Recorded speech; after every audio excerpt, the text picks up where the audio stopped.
பத்தி தான் பேச போறோம். H1B 90களில வந்து இந்திய கனவுன்னு சொல்லலாம். எல்லாரும் அமெரிக்கா வரணும்னு ஆசைப்பட்டாங்க.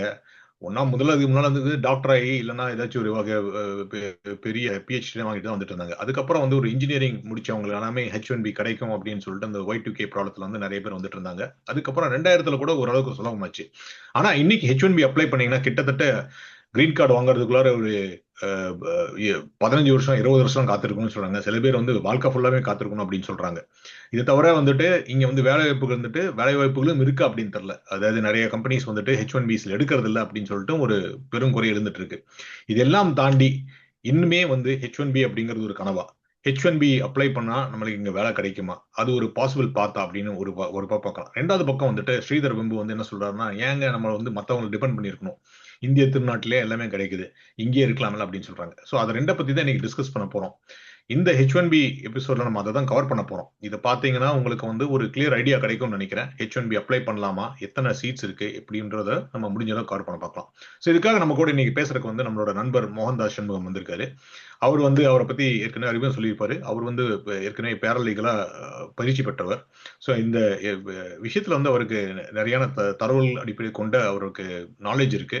அந்த H1Bயோட விஷயங்களும் அவருக்கு தெரிஞ்சிருக்கும். ஸோ வித்வுட் மச் அடு நம்ம ப்ரோக்ராம்குள்ள போயிடலாம். H1B இன்னும் கனவா இல்ல கலைக்கப்பட்ட கனவா? அதை தான் நம்ம பேச போறோம். வாங்க ப்ரோக்ராம்குள்ள போகலாம். மோகன்தாஸ் வாங்க, எப்படி இருக்கீங்க? வணக்கம் சார். வணக்கம் பாலா சார். நல்லா இருக்கேன். வணக்கம். இந்த ப்ரோக்ராம பார்க்கிற எல்லாருக்கும் என்னுடைய பணிவார்ந்த வணக்கம். ரொம்ப நல்லா இருக்கேன் சார். பிரமாதமா இருக்கேன். அருமை அருமை. நான் முன்னே சொன்ன மாதிரி நம்ம டைரக்டா ப்ரோக்ராம்குள்ள போயிடலாம். பட் அதுக்கு முன்னால வந்து நீங்க வந்து இந்த பேரலீகலா இருந்திருக்கீங்க.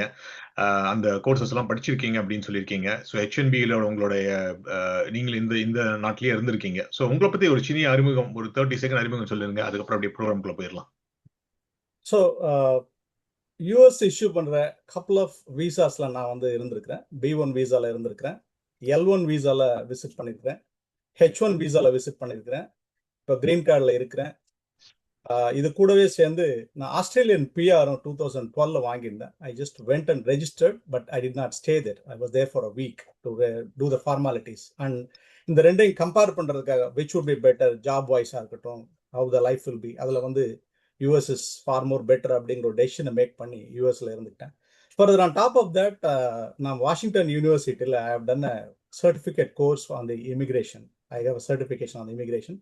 அண்ட் ஆல்சோ 2006ல இருந்து இன்னி வரைக்கும் I have been here in US back and forth. But 2010ல இருந்து I am here for almost 16 years on this H1B program and also with the green card. Fantastic. சூப்பரா சொன்னீங்க. நம்ம வந்து கண்டிப்பா வந்துட்டு H1B ஆல்டர்னேட்டா வந்து நம்ம வந்து we had covered about German citizenship எப்படி அப்ளை பண்றது, PR எப்படி பண்றதுன்னு சொல்லிட்டு கெனடியன் PR பத்தி நம்ம பேசணும்னு நினைச்சிட்டு இருக்கோம். ஸோ ஆஸ்திரேலியன் பத்தி நம்ம கவர் பண்ணல. கண்டிப்பா அதை பத்தி பேசலாம். பட் வித்வுட் மச் அடு நம்ம ஃபர்ஸ்ட் H1Bக்கு போயிடலாம். இன்னைக்கு வந்து நான் சொன்ன மாதிரி வந்து H1B வந்து கடினமாக்கப்பட்டிருக்கு. முன்ன வந்து நான் சொன்ன மாதிரி 90களில் வந்து கிட்டத்தட்ட எல்லா இன்ஜினியரிங்களும் வந்துட்டு அமெரிக்கா வரணும், H1B அப்ளை பண்ணலாம் அப்படின்னு சொல்லிட்டு இன்ஜினியரிங் டிகிரி இருந்தா போதும் அப்படின்னு சொல்லிட்டு ஒரு காலத்துல வந்து ஒரே ஆள் வந்து 4லிருந்து 5 H1B கூட அப்ளை பண்ணி வச்சிருந்த ஒரு காலகட்டம்லாம் தாண்டிட்டோம். இன்னைக்கு வந்து H1B அப்ளிகேஷன் ஃபீயே அப்படிங்கிறது பாத்தீங்கன்னா 100K அப்படின்றாங்க. அதாவது கிட்டத்தட்ட $1,00,000 அப்படின்றோம். அது பெரிய அமௌண்ட். ஸோ இதெல்லாம் இருக்கப்போ வந்து இன்னைக்கு நிஜமாவே வந்து H1B ஒர்த்தா அப்படிங்கிற ஒரு கேள்வியிலிருந்து ஆரம்பிக்கலாம். நீங்க சொல்லுங்க, இந்த லாட்டரி டிக்கெட் மாதிரி வந்துட்டு ஒரு கனவான ஒரு விஷயங்கள் வந்து அதுக்கு இவ்வளவு பெரிய ஃபீஸ் கட்டுறது, இஸ் இட் ஒர்த் அப்படிங்கறதெல்லாம் ஆரம்பிக்கலாம்.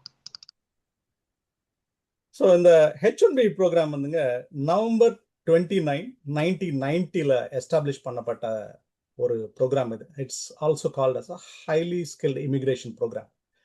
ஸோ பேசிக்கலி இங்க இருந்த technology companies and also all other companies அவங்களுக்கு வந்து உலகத்தில் இருக்கக்கூடிய எல்லா கண்ட்ரில இருக்கக்கூடிய சிறந்த வல்லுநர்களை வந்து கொண்டு வரணும் அப்படிங்கிற ஒரு திட்டத்தை வகுத்து அமெரிக்காவுக்கு வரக்கூடிய அவங்களுக்கு எல்லாருக்கும் H1Bங்கிற ஒரு விசாவை கொடுத்து அவங்க எல்லாரையும் வரவழைச்சாங்க. ஸோ இன்னைக்கு பார்த்தீங்க அப்படின்னா total number of Indians, Indian population, Indian டயஸ்போராவோட பாப்புலேஷன் பார்த்தீங்கன்னா 5.2 மில்லியன் இருக்காங்க யூஎஸ்ல. இந்த 5.2 மில்லியன் நீங்க இருந்தாலும் ஸோ எவ்ரி இயர் ஒரு 65,000 H1B அப்ளிகேஷன்ஸ் வந்து அக்செப்ட் பண்றாங்க. பிளஸ் 20,000 ஸ்டூடெண்ட்ஸ் வந்து இங்கே மாஸ்டர்ஸ் பண்ணவங்களுக்கு அவங்களுக்கு ஒரு தனி விண்டோ வச்சிருக்காங்க. So all together it's 85,000 applications are invited. அதுல maximum number of applications are filled by Indians. ஒரு ஸ்டாட்டிஸ்டிக்ஸ் பார்த்தீங்கன்னா 2022ல 308,000 அப்ளை பண்ணாங்க, 23ல 483,000 அப்ளை பண்ணாங்க, 24ல 780,000 அப்ளிகேஷன்ஸ் வந்துச்சு, அப்புறம் 25ல இட் வாஸ் 479 and 26ல 338. ஸோ இந்த கிராஜுவலா இந்த number, so you may ask 780ல இருந்து இட் ஹஸ் கம் டவுன் அப்படின்னு. அப்படி இல்லை, 780ல பார்த்தீங்க அப்படின்னா there were duplicate applications, multiple companies applying for a H1B. அந்த மாதிரி நடந்ததுனால அந்த பர்டிகுலர் இயர் ஜாஸ்தி ஆயிடுச்சு. But USCIS took another step in that, saying that no duplicate applications and the number of applications came down. So இது எதை காட்டுது அப்படின்னு பார்த்தீங்கன்னா, உலகத்தில் முன்னேறிய நாட்கள் வெஸ்டர்ன் நேஷன்ஸ் நிறைய இருந்தாலும் அமெரிக்கா தான் வந்து ஒரு தொடர்ந்து வந்து வல்லுநர்களை வந்து தன்னுடைய பார்டருக்குள்ள ஒரு வேலிட் விசா ப்ரோக்ராம் வழியா உள்ள கொண்டு வர்றாங்க. ஸோ சுஜாதா வந்து 1980களில் ஒரு நகைச்சுவையா ஒரு விஷயத்த சொல்லியிருப்பார். என்ன சொல்லியிருப்பார் அப்படின்னு கேட்டிங்கன்னா, அமெரிக்கா ஒரு மாய வலையை பின்னிக்கிட்டே இருக்கும், அதற்குள்ள வந்துகிட்டே இருப்பாங்க, வந்தவங்களில் 99.99% யாரும் திருப்பி போக மாட்டாங்க. Because this is a land of promise, this is a land of dream, this is a land of opportunity. அதனால நீங்க ஃபீஸ் அதிகமா வச்சாலும் கம்மியா வச்சாலும் அமெரிக்காவை நோக்கி வந்து கொண்டிருக்கும் வல்லுநர்கள், நம்ம வந்து சாதாரண மக்களை சொல்லல, வல்லுநர்கள், they are all super special engineers or super special talented people in different countries, தொடர்ந்து வந்துகிட்டே தான் இருக்கிறாங்க. அதிலும் குறிப்பா இந்தியால இருந்து வரக்கூடிய நம்ம வல்லுநர்கள் ரொம்ப ஜாஸ்தி, தொடர்ந்துகிட்டே தான் இருக்க போகுது. அதான் என்னுடைய கருத்து. அருமை. நீங்க தொடர்ந்துட்டு இருக்குன்னு சொல்றீங்க. சோ இப்ப சுஜாதா ஒரு அருமையான எக்ஸாம்பிள் சொன்னீங்க, வந்துட்டு இருப்பாங்கன்னு சொல்லிட்டு. அது நீங்க சொல்ற மாதிரி நீங்க ஸ்டாட்டிஸ்டிக் இப்படி காத்துட்டு இருக்கீங்க.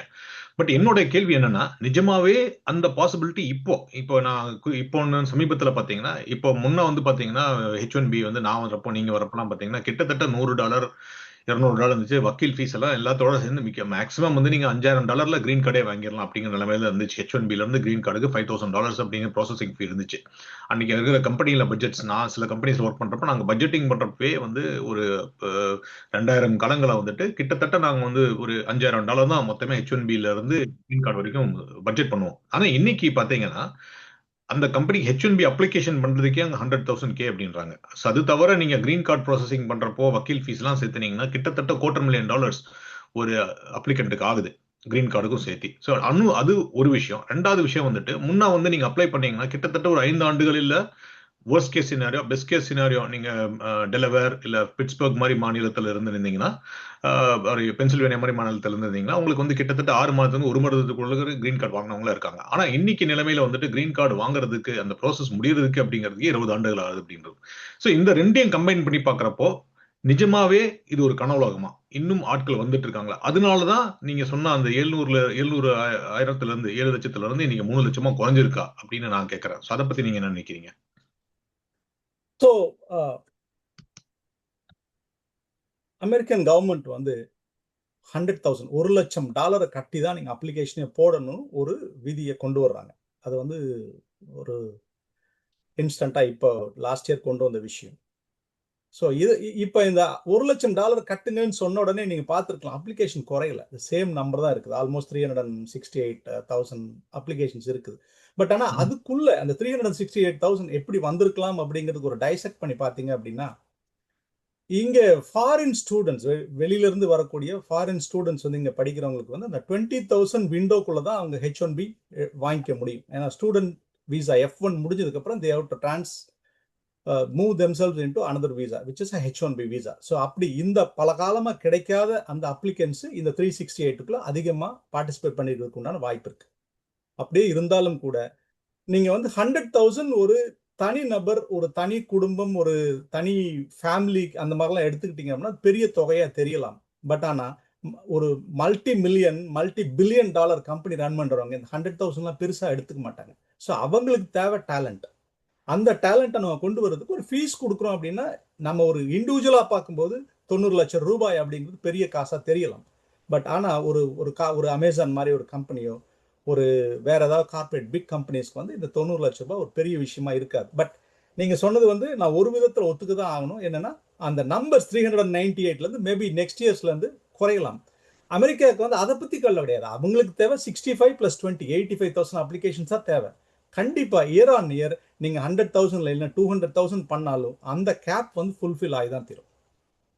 ஓகே, அருமை. நீங்க சொன்ன மாரி வந்து 65,000 பிளஸ் 20,000 85,000 சீட்ஸ் தான் இருக்கு. 85,000 இடங்கள் தான் இருக்கு. ஆனா அதுக்கு வந்து கிட்டத்தட்ட 350 பேர் அப்ளை பண்றாங்கன்னா, அப்ளை பண்ணதுல வந்து 5ல் ஒருத்தர், 4ல் ஒருத்தர் தான் H1B கிடைக்கிறதே. ஒரு லாட்டரி சிஸ்டம் மாரி இருக்கு அப்படின்றாங்க. சோ அது ஒரு விஷயம் வச்சுக்கலாம். இன்னொரு பக்கம் கொஞ்சம் நெகட்டிவாவா கேட்கிறேன். நீங்க தப்பா நினைச்சுக்காதீங்க. இது பண்ணிட்டு நம்ம அது ப்ராசஸ்க்குள்ள போயிரலாம்.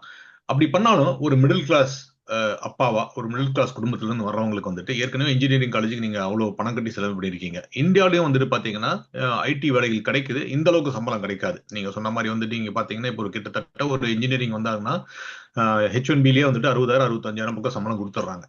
அது வந்து ஒரு வருஷத்துல அவங்க டக்குன்னு பாத்தீங்கன்னா 65,000 அடுத்த வருஷமே 85,000 போட்டுங்க. அதுக்கு அடுத்த வருஷமே வந்து 100K மேல போயிடுறாங்க அப்படிங்கிறது வந்து ஒரு விஷயம். அதாவது புதுசா அங்க படிச்சுட்டு வர்றவங்க. அது தவிர அங்க வேலை பண்றவங்க சில பேர் இங்க டிரான்ஸ்ஃபர் ஆகி வர்றாங்க. அவங்களுக்கு சம்பளமே கொஞ்சம் கூடுதலாமே இருக்கு அப்படின்னு சொல்றாங்க. அப்படி இதுவெல்லாம் இருந்தா கூட ஒன்ஸ் நீங்க இங்க வந்த பிறகு நிறைய ரெஸ்ட்ரிக்ஷன்ஸ் இருக்கு. ஃபார் எக்ஸாம்பிள் வந்து நீங்க வந்து கிட்டத்தட்ட அடிமைத்தனம் மாதிரி அந்த கம்பெனிக்கே ஒர்க் பண்ணணும். ஒரு கம்பெனில இருந்து இன்னொரு கம்பெனிக்கு போகக்கூடாது. போனீங்கன்னா அந்த அதுக்கு திருப்பி H1B அப்ளை பண்ணணும் அப்படின்ற ஒரு விஷயம். இன்னொரு விஷயம் வந்துட்டு நீங்க ஒவ்வொரு வாட்டி H1B மாறப்ப ஸ்டாம்பிங் மாறணும் அப்படின்னு ஒரு விஷயம். ஸ்டாம்பிங் வந்து நீ இந்தியா பண்ணணும் அப்படின்னு சொல்லிட்டு இந்தியா போனா திருப்பி அந்த இன்டர்வியூல போகணும். சோ நீங்க ஒரு நிலையில்லா தன்மை இருக்கு அப்படிங்கறது தான் முக்கியமான விஷயம். சோ ஒரு H1Bல இன்னைக்கு வர்றவங்க வந்துட்டு முதல் வரைய வந்துடலாம் வந்தா கூட அடுத்த வேலை எனக்கு கிடைக்குமா, நான் வீடு வாங்கிட்டு நான் செட்டில் ஆக முடியுமா, இல்ல ஊருக்கு நான் மாட்டிக்கிட்டே இருக்கணுமா, இல்ல எனக்கு இந்த கம்பெனில வேலை முடிஞ்சிச்சுன்னா திருப்பி எல்லாத்தையும் புட்டி சத்திட்டு கிளம்பணும் அப்படிங்கிற அந்த நிலையில்லா தன்மை இருக்கு இல்லைங்களா. அப்படி ஒரு விஷயம் இருக்கிறப்ப வந்துட்டு H1B திருப்பியும் அதே H1B அவங்களுக்கு எல்லாம் ஒர்த்துன்னு நினைக்கிறீங்களா?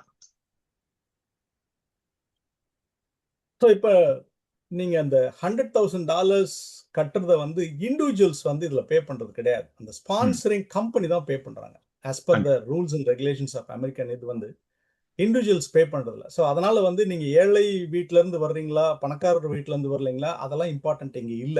நீங்க வந்து நாலேஜபிளா இருக்கிறீங்களா, டேலண்டடா இருக்கிறீங்களா, நீங்க வந்து அந்த ஹைலி ஸ்கில் அப்படிங்கிற ப்ரோக்ராமுக்கு குவாலிஃபை ஆகுறீங்களா அப்படிங்கிறது மட்டுமே தான் இங்க ரொம்ப முக்கியம். இது வந்து பாயிண்ட் நம்பர் 1. நீங்க அடுத்து பார்த்துக்கிட்டீங்கன்னா இங்க இருந்து ஸ்பான்சர் பண்ணக்கூடிய கம்பெனிகள் அவங்க வந்து $100,000 கொடுத்து உங்களை ஸ்பான்சர் பண்ணி வந்ததுக்கு அப்புறம் நீங்க 6 மாசத்துக்கு அப்புறம் there is a saying called as the grass on the other side is greener. So இன்னொரு கம்பெனி எனக்கு இன்னொரு $10,000 எக்ஸ்ட்ரா கொடுக்குறாங்க அப்படின்னு சொல்லிட்டு நீங்க பேப்பரை போட்டு நீங்க அடுத்த கம்பெனிக்கு மூவ் ஆகக்கூடிய பாசிபிலிட்டிஸ் ரொம்ப அதிகம். ஸோ அப்ப அந்த ஸ்பான்சர் செய்த கம்பெனிக்கு மிகப்பெரிய நஷ்டம் நடக்கிறதுக்கு உண்டான வாய்ப்புகள் இருக்கு.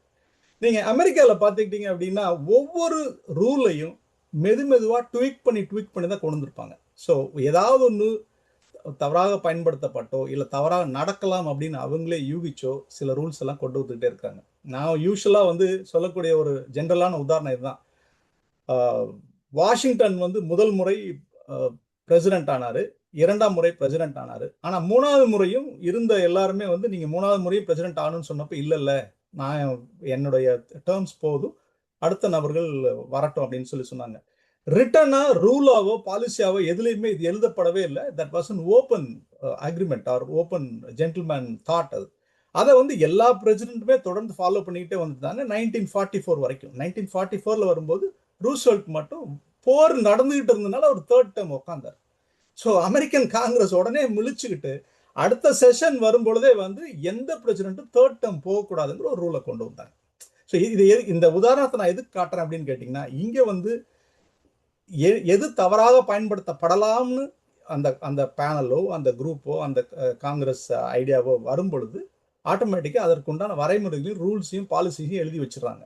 பட் அதை வந்து எதிர்காலங்களில் ஏதாவது தவறாக பயன்படுத்தப்பட்டால் ஆட்டோமேட்டிக்கா அதை ட்வீக் பண்ணி இன்னைக்கு இந்த லெவலுக்கு வந்திருக்கு. ஸோ நீங்க சொன்ன மாதிரி ஒரு கேண்டிடேட் H1Bல உள்ள வந்ததுக்கு அப்புறம் ஜம்ப் அடிச்சு இன்னொரு கம்பெனிக்கு போலாமா அப்படிங்கறத வந்து on what terms he is inside அப்படிங்கிற ஒரு இது இருக்கு. அது ரொம்ப முக்கியமா ஃபாலோ பண்ணப்பட வேண்டிய விஷயம். நன்றி மோகன். இதுல வந்துட்டு இப்போ ஒரு கான்ட்ரேரியன் வியூ பாயிண்ட் இல்லை, ஒரு மாற்று நிலைப்பாடா நான் சொல்லலாம்னு பாக்குறேன். நீங்க வந்து ஒரு நல்ல திறமைசாலியாக இருந்தால் ஒரு அதாவது நம்ம வழக்கா சொல்லணும்னா IIT, IIM, IISc இல்ல அண்ணா யூனிவர்சிட்டி போன்ற புகழ்பெற்ற பல்கலைக்கழகங்கள்ல அங்கேயே ஆராய்ச்சி பண்ணி அங்கேயே ஒரு மிகப்பெரிய வித்தகரா நீங்க இருந்தீங்கன்னா H1B உங்களுக்கு நிச்சயமாக மிகப்பெரிய சாத்தியங்களை, மிகப்பெரிய உங்களோட கனவுகள், லட்சியங்கள் எல்லாத்தையும் அடைவதற்கு ஒரு மிக சிறப்பான பாதையா எனக்கு தோணுது. ஆனா நான்லாம் அந்த மாதிரி ஆள் கிடையாது. நான்லாம் ஒரு டிப்பிக்கல், சரி எல்லாரும் போறாங்க நம்மளும் போவோம், அப்படியே உருண்டு உருண்டு அப்படியே அப்படி வந்துருவோங்கிற ஒரு டிப்பிக்கல் மிடில் லேயர்ல அப்படியே காலத்தை ஓட்டின்னு இருக்கிறவன். இந்த மாதிரி மக்களுக்கு H1B முன்னாடி வந்து வரப்பிரசாதமா தான் இருந்தது. பிகாஸ் அமெரிக்கால அப்போ வந்துட்டு ஏஐ இல்லை, இந்த அளவு ஆட்டோமேஷன் இல்லை, இந்த அளவு இப்போ சொல்ற மாதிரி அந்த 100,000ங்கிற அமௌண்ட் வந்துட்டு கம்பெனி முன்னாடி, கம்பெனி வந்து அப்ப என்ன வேல்யூ பார்த்துருக்கோம்னா, இவன் வந்து 50,000க்கே கிடைக்கிறான், இவனை வச்சு போங்க பார்க்கும். இப்போ அவங்களுக்கு முதல்ல வர ஸ்டிக்கர் ஷாக்கே 100,000. அந்த 100,000க்கு மேல எனக்கு கொடுக்க வேண்டிய சேலரி இன்னொரு 120,000 இல்ல பேசிக் சேலரி. ஸோ 220,000க்கு நான் ஒர்த்தாங்கிற மாதிரி அவங்களுக்கு ஒரு கேள்வி இப்ப எழுது. இது வந்து கம்பெனியோட நிலைப்பாடு. தனி மனித நிலைப்பாடா பாத்தீங்கன்னா, கிரீன் கார்டுக்கு ஒரு 40-50 வருஷம் காத்திருக்க வேண்டியிருக்கு. தினேஷ் சொன்ன மாதிரி பல உதாரணங்களை நம்ம முன்வைக்கலாம். அவங்க கனடா போறாங்க, அவங்க வந்துட்டு பல்வேறு தகுதித்தங்கள், அதாவது 7 கடல் 6 மலைங்கிற மாதிரி அமெரிக்க பிரஜைக்காக இது பண்றாங்க. ஸோ நீங்க ஒரு அதி புத்திசாலியா, ஒரு அதி வீரராக, ஒரு பாகுபலியா இருந்தீங்கன்னா நிச்சயமா H1B ஒரு நல்ல பாதையா எனக்கு தோணுது இப்ப இருக்கிற நிலைமையில. இதுக்குள்ள இன்னும் டீப்பா போலாம். பட் என்னோட பார்வையில நான் சொல்ல நினைக்கிறது, ஒரு எதிர்கட்சியா H1B உங்களுக்கு நிஜமாவே தேவையான ஒரு 1000 தடவை யோசிங்க. அதுக்கப்புறம் இந்தியாலேயே இது எல்லாத்தையும் நம்மால கிழிக்க முடியாதாங்கிறதையும் நிதானமா பிளான் பண்ணுங்கன்னு ஒரு மாற்று பார்வையை நான் முன்வைக்கிறேன். தினேஷ், நம்ம அடுத்த செக்மெண்ட்டுக்குள்ள போயிடலாம். யாரெல்லாம் இப்போ H1B பண்றாங்க, எந்தெந்த நாடுகள் அப்படிங்கிறத கம்பேரிசனுக்குள்ள போலாம் நம்ம. கண்டிப்பா. ஸோ முதல்ல வந்துட்டு அந்த H1B நீங்க சொன்ன மாதிரி வந்துட்டு எல்லாம் பெரிய கம்பெனிஸ் தான் இப்போ வந்து இந்த 100K அந்த ஃபீஸ் கொண்டு வந்த பிறகு மோகன்தாஸ் ஒரு நல்ல பாயிண்ட் கொண்டு வந்தார். இதுக்கு முன்னால H1Bல வந்து அது ஒரு நல்ல ப்ரோக்ராமா இருந்தா கூட அதுல சில குறைகள் இருந்துச்சு. அதுல சில நிறையவே குறைகள் இருந்துச்சு. என்ன பண்ணுச்சுன்னா, அந்த சின்ன சின்ன கம்பெனிஸ்லாம் வந்து H1B வந்து கம்மியா ஃபீஸ் இருக்கிறதுனால அப்ளை பண்ணி வச்சிருந்தாங்க. இப்போ இந்த 100K ஃபீஸ் வந்தது பிறகு ஓரளவுக்கு பெரிய கம்பெனிகள், எனக்கு இந்த வல்லுநர்த்துவம், இந்த எக்ஸ்பர்ட்ஸ் எங்களுக்கு தேவை அப்படின்னு நினைக்கிறவங்க தான் அதை அப்ளை பண்றாங்க அப்படிங்கிறது முக்கியமான விஷயம். நீங்க சொல்ற மாதிரி இப்போ பாத்தீங்கன்னா ஃபார்ம் கம்பெனிஸ் கண்டிப்பா அமேசான் ஆகட்டும், ஃபேஸ்புக் ஆகட்டும், இல்ல கூகுள் ஆகட்டும், அவங்கெல்லாம் கண்டிப்பா வந்து இந்த இது இன்க்ரீஸ் பண்ணி அந்த ஃபீஸ் இன்க்ரீஸ் பத்தி கவலைப்படாம அவங்க அப்ளை பண்ணிட்டு இருக்காங்க அப்படின்னு சொல்லலாம். ஸோ அது தவிர வந்துட்டு ஒவ்வொரு கண்ட்ரீஸ்க்கும் வந்துட்டு ஒரு லிமிடேஷன் இருக்கு. ஸோ இந்த ஒரு கண்ட்ரிக்கு வந்து இவ்வளவுதான் கொடுக்கணும்னு சொல்லிட்டு. பட் ஆனால் இதுல இந்த வருஷம் பாத்தீங்கன்னா அதுலயும் வந்துட்டு கிட்டத்தட்ட இந்த 65,000ல பெரும்பாலும் இந்தியர்கள் தான் வர்றாங்க அப்படின்னு சொல்றாங்க. ஸோ அதுல ஒரு அன்இவன்ஷிப் இருக்கு. ஸோ மோகன்தாஸ், உங்ககிட்ட தான் இந்த கேள்வி. இந்த 65,000 அப்படிங்கிறது வந்து உலகத்தில் இருக்கிற எல்லா நாடுகளுக்குமான ஒரு உச்சவரம்பு. பட் அதுல இந்தியர்கள் மட்டுமே அதிகமா வர்ற மாதிரி ஒரு போக்கு இருக்கு. அதை பத்தி என்ன நினைக்கிறீங்க? இது ரொம்ப நல்ல கொஸ்டின் கேட்டீங்க. என்ன இதுல வந்து பேசிக்கா ஒரு விஷயம் நம்ம என்ன புரிஞ்சுக்கணும் அப்படின்னு கேட்டீங்கன்னா, இந்தியா வந்து ஐடி ஹப்னுடைய ஒரு பேக் யார்டு. ஸோ நீங்க யூஎஸ்ல ஏதாவது ஒரு புதுசா ஒரு விஷயத்த கொண்டு வந்தாங்க அப்படின்னா, இந்தியாவில் இருக்கக்கூடிய ஒரு எஜுகேஷன் சிஸ்டம் ஆகட்டும், இருக்கக்கூடிய எஸ்டாப்ளிஷ் காலேஜஸ் ஆகட்டும், இன்ஜினியரிங் காலேஜஸ் ஆகட்டும். சே ஃபார் எக்ஸாம்பிள் தமிழ்நாடு எடுத்துக்கிட்டீங்கன்னா 650 என்ஜினியரிங் காலேஜ் இருக்குது. ஆந்திரா எடுத்துக்கிட்டீங்கன்னா 675 என்ஜினியரிங் காலேஜஸ் இருக்குது. The number maybe up or down 5-10 கம்மியா இருக்கலாம், ஜாஸ்தியா இருக்கலாம். But when you combine together all over the இந்தியாவில் இருக்கக்கூடிய ஒரு டெக்னாலஜி காலேஜஸா இருக்கட்டும், யூனிவர்சிட்டிஸ் ஆகட்டும், இதெல்லாம் எடுத்துக்கிட்டீங்க அப்படின்னா அவுட்புட் வந்து அவ்வளோ நிறைய இருக்குது. அந்த அவ்வளோ இருக்கக்கூடிய பாப்புலேஷன் மக்கள் வந்து அமெரிக்காவில் என்ன செய்யறாங்க, என்ன டெக்னாலஜிக்கல் அட்வான்ஸ்மெண்ட் இருக்குங்கிறது அங்க உட்காந்து they are preparing. அப்படி ப்ரிப்பேர் ஆகும்போது இந்த உலகத்தில் இருக்கக்கூடிய 190 நாடுகளில் வந்து India definitely has an edge because of the education system. ஒன்று, மேன் பவர் அங்கே அதிகமாக இருக்கிறதுனால, யங் பாப்புலேஷன் மேலே வரதுனால, out of colleges engineering colleges அதிகமாக இருக்கிறதுனால, and you rightly said IIT IM எல்லாம் இருக்கிறதுனால world class institutions. So they are preparing themselves. So எங்க ஒரு பாப்புலேஷன் ப்ரிப்பேர் ஆகுதோ அந்த பாப்புலேஷன் தான் இங்க இருக்கக்கூடிய வேக்கத்தையும், இங்க இருக்கக்கூடிய வாய்டு, இங்க இருக்கக்கூடிய ஆப்பர்ச்சுனிட்டி ஃபுல்ஃபில் பண்ண முடியும்.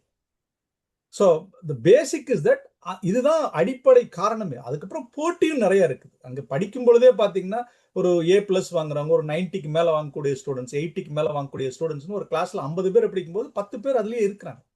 ஸோ அந்த 10 பேர் காலேஜ்லயும் ஸ்கூல்ல இருந்து ஆரம்பிச்சு ஒரு போட்டி தொடர்ந்து இருந்திருக்கு. அப்போ வந்து தங்களை அடுத்த லெவலுக்கு கொண்டு போய்க்கூடிய கனவையும் உழைப்பையும் இருக்கக்கூடியவர்கள் அதிகமா நம்பர் இருக்கக்கூடியது வந்து கண்ட்ரி வந்து India. That is the prime reason why you see that a big chunk of the H1B applications are filled by the Indian students and Indian professionals. Okay. And also இது ஒரு விஷயம். ரெண்டாவது விஷயம் பாத்தீங்க அப்படின்னா கார்பரேட் கம்பெனிஸ், ஒரு ID solution companies like ஹெச்எல்ஆ இருக்கட்டும், ஒரு இன்ஃபோசிஸா இருக்கட்டும், ஒரு விப்ரோவா இருக்கட்டும், இந்த மாதிரி கம்பெனிஸ் வந்து இவ்வளோ ப்ராமினன்ட், இவ்வளவு ப்ராஃபிட் மேக்கிங்கோட, இவ்வளவு டெக்னாலஜிக்கல் அட்வான்ஸ்மெண்ட்டோட, இவ்வளவு ஆப்பர்ச்சுனிட்டிஸோட அதிகமான கம்பெனி இந்தியாவில் தான் இருக்குது. Because they operate as the backyard of the back work of all this companies who are situated in US. அதுதான் மெயின் ரீசன். ஓகே, அருமையா சொன்னீங்க, எக்ஸ்பிளைன் பண்ணீங்க. பட் நீங்க வந்து டேலண்ட் பூல் அப்படிங்கறத சொல்றீங்க, பொதுவா சொல்றீங்க இந்தியாவில் வந்து பெரிய டேலண்ட் பூல் இருக்கு, அதனால நம்ம வருது அப்படின்னு சொல்றேன். ஆனா அந்த டேலண்ட் பூலே வந்துட்டு நான் இது வந்து கேனபிளைசேஷன் அப்படின்ற, அதாவது தன்னைத்தானே தின்று கொள்ளும் ஒரு தன்மை. எப்படி சொல்றேன்னா, இந்த டேலண்ட் பூல் இருக்கிறதுனால இன்னைக்கு ஒரு H1Bல இருந்து ஒருத்தர் வராருன்னு வச்சுக்கோங்க, ஒரு பெண்ணோ ஒரு ஆணோ வர்றாங்கன்னா, அவங்கள மாதிரி எனக்கு வந்து இன்னும் 10 பேர் காத்துட்டு இருக்காங்க இந்தியாவில். ஸோ இன்னைக்கு வந்து நான் ஒரு கம்பெனி எடுத்துக்கோங்க, நான் வந்து ஃபார் எக்ஸாம்பிள் நீங்க சொன்ன மாதிரி வந்து ஒரு மெட்டா ஃபேஸ்புக்னு வச்சுக்கோங்க. ஃபேஸ்புக்ல இருந்து நான் வந்து இன்னைக்கு வந்து 80,000 கொடுத்து ஒருத்தரை இங்க வேலைக்கு அமர்த்துறேன் அப்படின்னு வச்சுக்கோங்க. அவரை வந்து நான் 3 வருடம் தான் வைத்திருக்க முடியும். ஏன்னா மெட்டால திருப்பி லே ஆஃப் நடக்கிறப்ப என்ன பண்றாங்கன்னா, இவர் எனக்கு தேவையில்லை, இந்த வருடத்துக்கு எனக்கு தேவையில்லைன்னு அவர் வேலையில இருந்து நிறுத்திடுறாங்க. அவங்க வந்து யோசிக்கிறதே இல்லை, இவர் வந்து எக்ஸ்பர்ட் அப்படின்னா கூட எனக்கு திருப்பி நான் இந்தியா சந்தைக்கு போனேன்னா இது மாதிரி இன்னும் 10 பேர் காத்திருக்கா, அவங்க இருந்து எடுத்துக்கலாம் அப்படின்னு சொல்றாங்க. ஸோ நீங்க மெட்டாவை பொறுத்தளவு, அந்த நிறுவனம் மெட்டா அப்படிங்கிற ஒரு எக்ஸாம்பிள் சொல்ற ஒரு ஐடி நிறுவனம் அப்படின்னு பார்த்தீங்கன்னா, அவங்கள பொறுத்தளவு வந்துட்டு எனக்கு இந்த டேலண்ட் வந்து ரீப்ளேசபிள் அப்படின்னு சொல்றோம். பட் அதே ரீப்ளேசபிலிட்டி இருக்கிறதுனால இந்த H1B ஆட்களுக்கு வந்து, இந்த H1Bல இருந்த ஆட்களுக்கு அவரோட வேலை இழப்பு ஏற்படுது இல்லைங்களா? ஸோ அவரை எப்படி சமாளிப்பாருன்னு நினைக்கிறீங்க? அவங்களுக்கு எப்படி அது வந்து நல்ல விஷயமா இருக்கும்? ஸோ நீங்க வந்து நான் கொஞ்சம் I should go back in the science and talk about Charles டார்வினோட சர்வைவல் ஆஃப் த ஃபிட்டஸ்ட்டை பற்றி நான் உங்களுக்கு அங்கிருந்து தான் நான் இதை கொண்டு வரணும். என்ன காரணம் அப்படின்னா, இங்க சர்வைவல், நீங்க 10 பேர் இருக்கிறீங்க, 10 பேர்ல ஒரு முதலாளி, சம்பளம் கொடுக்கும் முதலாளி, செலவு செய்யக்கூடிய முதலாளி, உங்களை வந்து எப்ப டேலண்ட் இருக்குன்னு ஐடென்டிஃபை பண்ணி உன்னை கொண்டு வந்த முதலாளி எனக்கு வேண்டாங்கும் போது அவர் வெளியில் அனுப்பக்கூடிய உரிமை அவங்களுக்கு இருக்குது. உங்களை பர்சனல் லைஃப்ல நீங்க என்ன ஆவீங்க அப்படிங்கிறத பத்தி கவலை வந்து ஒரு கம்பெனிக்கு இருக்க வேண்டிய அவசியம் இல்லை. அவங்க அதுக்கும் கிடையாது. Because they are answerable to the board, they are answerable to the stock, whoever owns the stock. அந்த அப்படி நிறுத்திக்குவாங்க. இன்னொரு கேள்வி உங்ககிட்ட நான் கேட்கிறேன். சே ஃபார் எக்ஸாம்பிள், இந்த பால்டிமோர் புல்லட்னு சொல்லக்கூடிய அந்த பிக்கஸ்ட் ஸ்விம்மர் ஃபெல்ப்ஸ், அந்த ஃபெல்ப்ஸ் வந்து தன்னுடைய பீக் பீரியட்ல 8 ஒலிம்பிக் கோல்டு மெடல் வாங்கினார். 7 தாண்டி 8 ஒலிம்பிக். மார்க் ஸ்பிட்ஸ் வந்து 1972ல 7 வாங்கியிருந்தாரு. He bet him and got 8 gold medal வாங்கினார். நவ் டெல் மீ, அடுத்த ஒலிம்பிக்ல இவர் 8 கோல்டு மெடல் போன முறை வாங்கிட்டாருங்கிறதுக்காகவே அமெரிக்காவை ரெப்ரசென்ட் பண்ண அனுப்ப முடியுமா? அன்னைக்கு மைக்கேல் ஃபெல்ப்ஸ் அடிக்கக்கூடிய இன்னொரு ஸ்விம்மர் இருப்பான், அவனுக்கு தான் ஆப்பர்ச்சுனிட்டி கொடுப்பாங்க. இங்க வந்து நீங்க நேத்து வரைக்கும் என்ன பர்ஃபார்ம் பண்ணீங்க, நேத்து வரைக்கும் உங்களுக்கு கொடுக்கப்பட்டது. இன்னைக்கு காலையில நீங்க நல்லா பர்ஃபார்ம் பண்ணா you will be out and who performs better will come inside. இந்த தார்மீக அடிப்படையிலும் இந்த பாலிசிலையும் இந்த ரூல்லையும் தான் அமெரிக்கா கம்ப்ளீட் ஆப்ரேட் ஆகுது. Not only America, any corporate company, any system will always accommodate the next best person and move the person out if they are not doing well. So உங்களுடைய இதுல வந்து ஐடென்டிஃபை பண்றதுலே வந்து எனக்கு இந்த resource எனக்கு இப்ப வேண்டாம் அப்படின்னா உங்களை பிக் பண்ணப்ப அதிக சம்பளம் கொடுத்து, நீங்க நினைச்சு பார்க்க முடியாத சம்பளம்லாம் அவங்க கொடுக்குறாங்க. கொடுத்து எடுத்ததுக்கு அப்புறம் என்னுடைய புக்ஸ் அடி வாங்கும், இந்த இடத்துல ஒரு சங்க் ஆஃப் பீப்புளை நான் வெளியில் அனுப்பணும்னு நினைச்சேன்னா corporate will not think about it. They have to send it. That is how a process improvement, refinement happens. கண்டிப்பா. ஸோ இது வந்து இந்த கார்பரேட் கல்ச்சர்னு பாக்குறப்ப வந்துட்டு இதுல என்ன அன்இவன்னஸ் என்ன இருக்குன்னா, நீங்க ஒரு அமெரிக்கா நிறுவனத்துல இங்க அமெரிக்க குடியுரிமை பெற்று இருக்கீங்கன்னு வச்சுக்கோங்க, இங்க ஒரு குடிமைவாசி, அவருக்கு வந்து அது மாதிரி வேலை போச்சுன்னா அவருக்கு வந்து வேலை இழப்பு மட்டும்தான். அவரு குடும்பம், அவரோட சொத்து எல்லாம், வீடு எல்லாம் வித்துட்டு போகணும் அப்படின்றது இல்ல. ஆனா நீங்க H1Bல வந்தப்ப என்ன ஆகுதுன்னா, உங்களுக்கு இங்க வாழ்வதற்கான உரிமையை மறுக்கப்படுது. இன்னும் கிட்டத்தட்ட என்ன சொல்றாங்கன்னா, இப்போ யுஎஸ்சிஎஸ் என்ன சொல்றாங்கன்னா, 30 நாள் இருக்கலாம், 30 நாளுக்குள்ள நீங்க நாடு விட்டு வெளியேறணும் அப்படின்னு சொல்றாங்க. சில சமயம் இப்ப அது கூட வந்து இப்ப ஐஸோட என்ஃபோர்ஸ்மெண்ட்லாம் வந்த பிறகு வந்துட்டு அந்த 30 நாள் கூட இல்ல, உங்களுக்கு வேலையில இருந்து அன்னைக்கே போகணும் அப்படின்றீங்க. ஸோ அந்த ஒரு அன்ஃபேர்னஸ் இருக்கு இல்லையா? நீங்க வந்து H1Bல எல்லாமே காங்கிட்டு தான் வர்றீங்க. ஸோ ஒரு குழந்தை குட்டியோட ஒரு ஒரு ஒரு எக்ஸாம்பிள் பார்க்கலாமே. ஒருத்தர் வந்து 2 குழந்தைகளோட இங்க H1Bல வந்திருக்காரு, ஒர்க் பண்ண வந்திருக்காரு. அவருடைய குடும்ப சூழ்நிலை காரணமாக அங்க இருக்கிற குழந்தைகளுக்கான படிப்பெல்லாம் நிறுத்தி வச்சுட்டு இங்க வந்து புதுசா என்ரோல் பண்ணி ஒரு 2 வருடம் தங்குறாரு.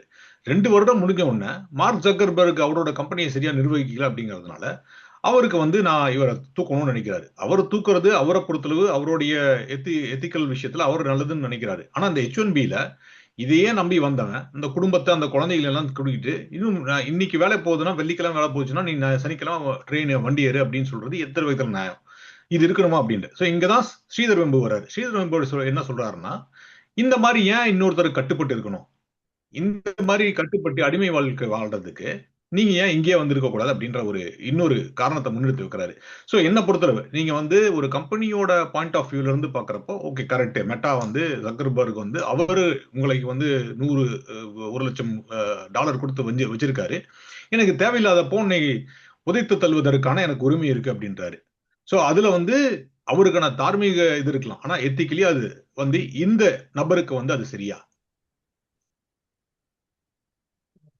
மீண்டும் ஒரு அருமையான ரொம்ப பிரமாதமான கேள்வியை கேட்டிருக்கிறீங்க. பட் ஆனா இந்த கேள்விக்கு பின்னாடி இருக்கக்கூடிய ஒரு இண்டிவிஜுவல் சைடு ஒரு நியாயம் இருக்குன்னு நீங்க கொண்டு வர்றீங்க. பட் ஆனா அந்த இண்டிவிஜுவலை வந்து ஒரு ஆப்பர்ச்சுனிட்டி கொடுத்து அவருக்கு தேவையான ஃபினான்ஷியல் இதை செஞ்சு அவருடைய ஹெல்த் பெனிஃபிட்ஸை கொடுத்து தனக்கு ஒரு ஒரு ஃபர்ஸ்ட் கிளாஸ் ஃப்ளைட்ல அவர் எங்க டிராவல் பண்ணாலும் எல்லாமே கொடுத்து அவர் ஒரு ராஜா மாதிரி வச்சிருக்கக்கூடிய கம்பெனி அவருடைய அவுட்புட் எப்படி இருக்குது அப்படிங்கிறதா அவருடைய ஸ்டே, அவருடைய இங்கே ஒர்க் பண்ணக்கூடிய அந்த பீரியட் வந்து நிர்ணயம் பண்ணுது. சே ஃபார் எக்ஸாம்பிள் நான் ஒரு பேரலல் கம்பேரிசன் மட்டும் உங்களுக்கு கொண்டு வரேன். ஒரு சண்டே மார்னிங் 9 மணிக்கு நீங்க போறீங்க, உங்களுக்கு ஃபிளைட் வந்து 9:45 10 o'clock உங்களுக்கு ஃபிளைட் இருக்கு. இப்போ அந்த ஏரோநாட்டிக்கல் சிஸ்டம் கம்ப்ளீட்டா டவுன் ஆயிடுச்சு, சரிங்களா? அப்போ அது எவ்வளவு ரொம்ப சீரியஸான ஒரு விஷயம். ஒரு 180 கண்ட்ரீஸ்ல ஒரு இந்த சிஸ்டம் வந்து ஒர்க் ஆகிட்டு இருக்கு. திடீர்னு வந்து ஓவராலா ஒரு கண்ட்ரிலையோ பல கண்ட்ரிலையோ டவுன் ஆகுது. அப்போ வந்து அந்த சிஸ்டத்தினுடைய கிராவிட்டி தெரிஞ்சு அதை வந்து ஒரு ஒரு ரெஸ்பான்சிபிலிட்டி எடுத்து அந்த சிஸ்டத்தை அடுத்த 15 மினிட்ஸ்க்குள்ளயோ 10 மினிட்ஸ்க்குள்ளயோ அப் பண்ணணும் அப்படின்னா அந்த கேண்டிடேட் வந்து அவ்வளோ ஷார்ப்பா இருந்துதான் ஆகணும்.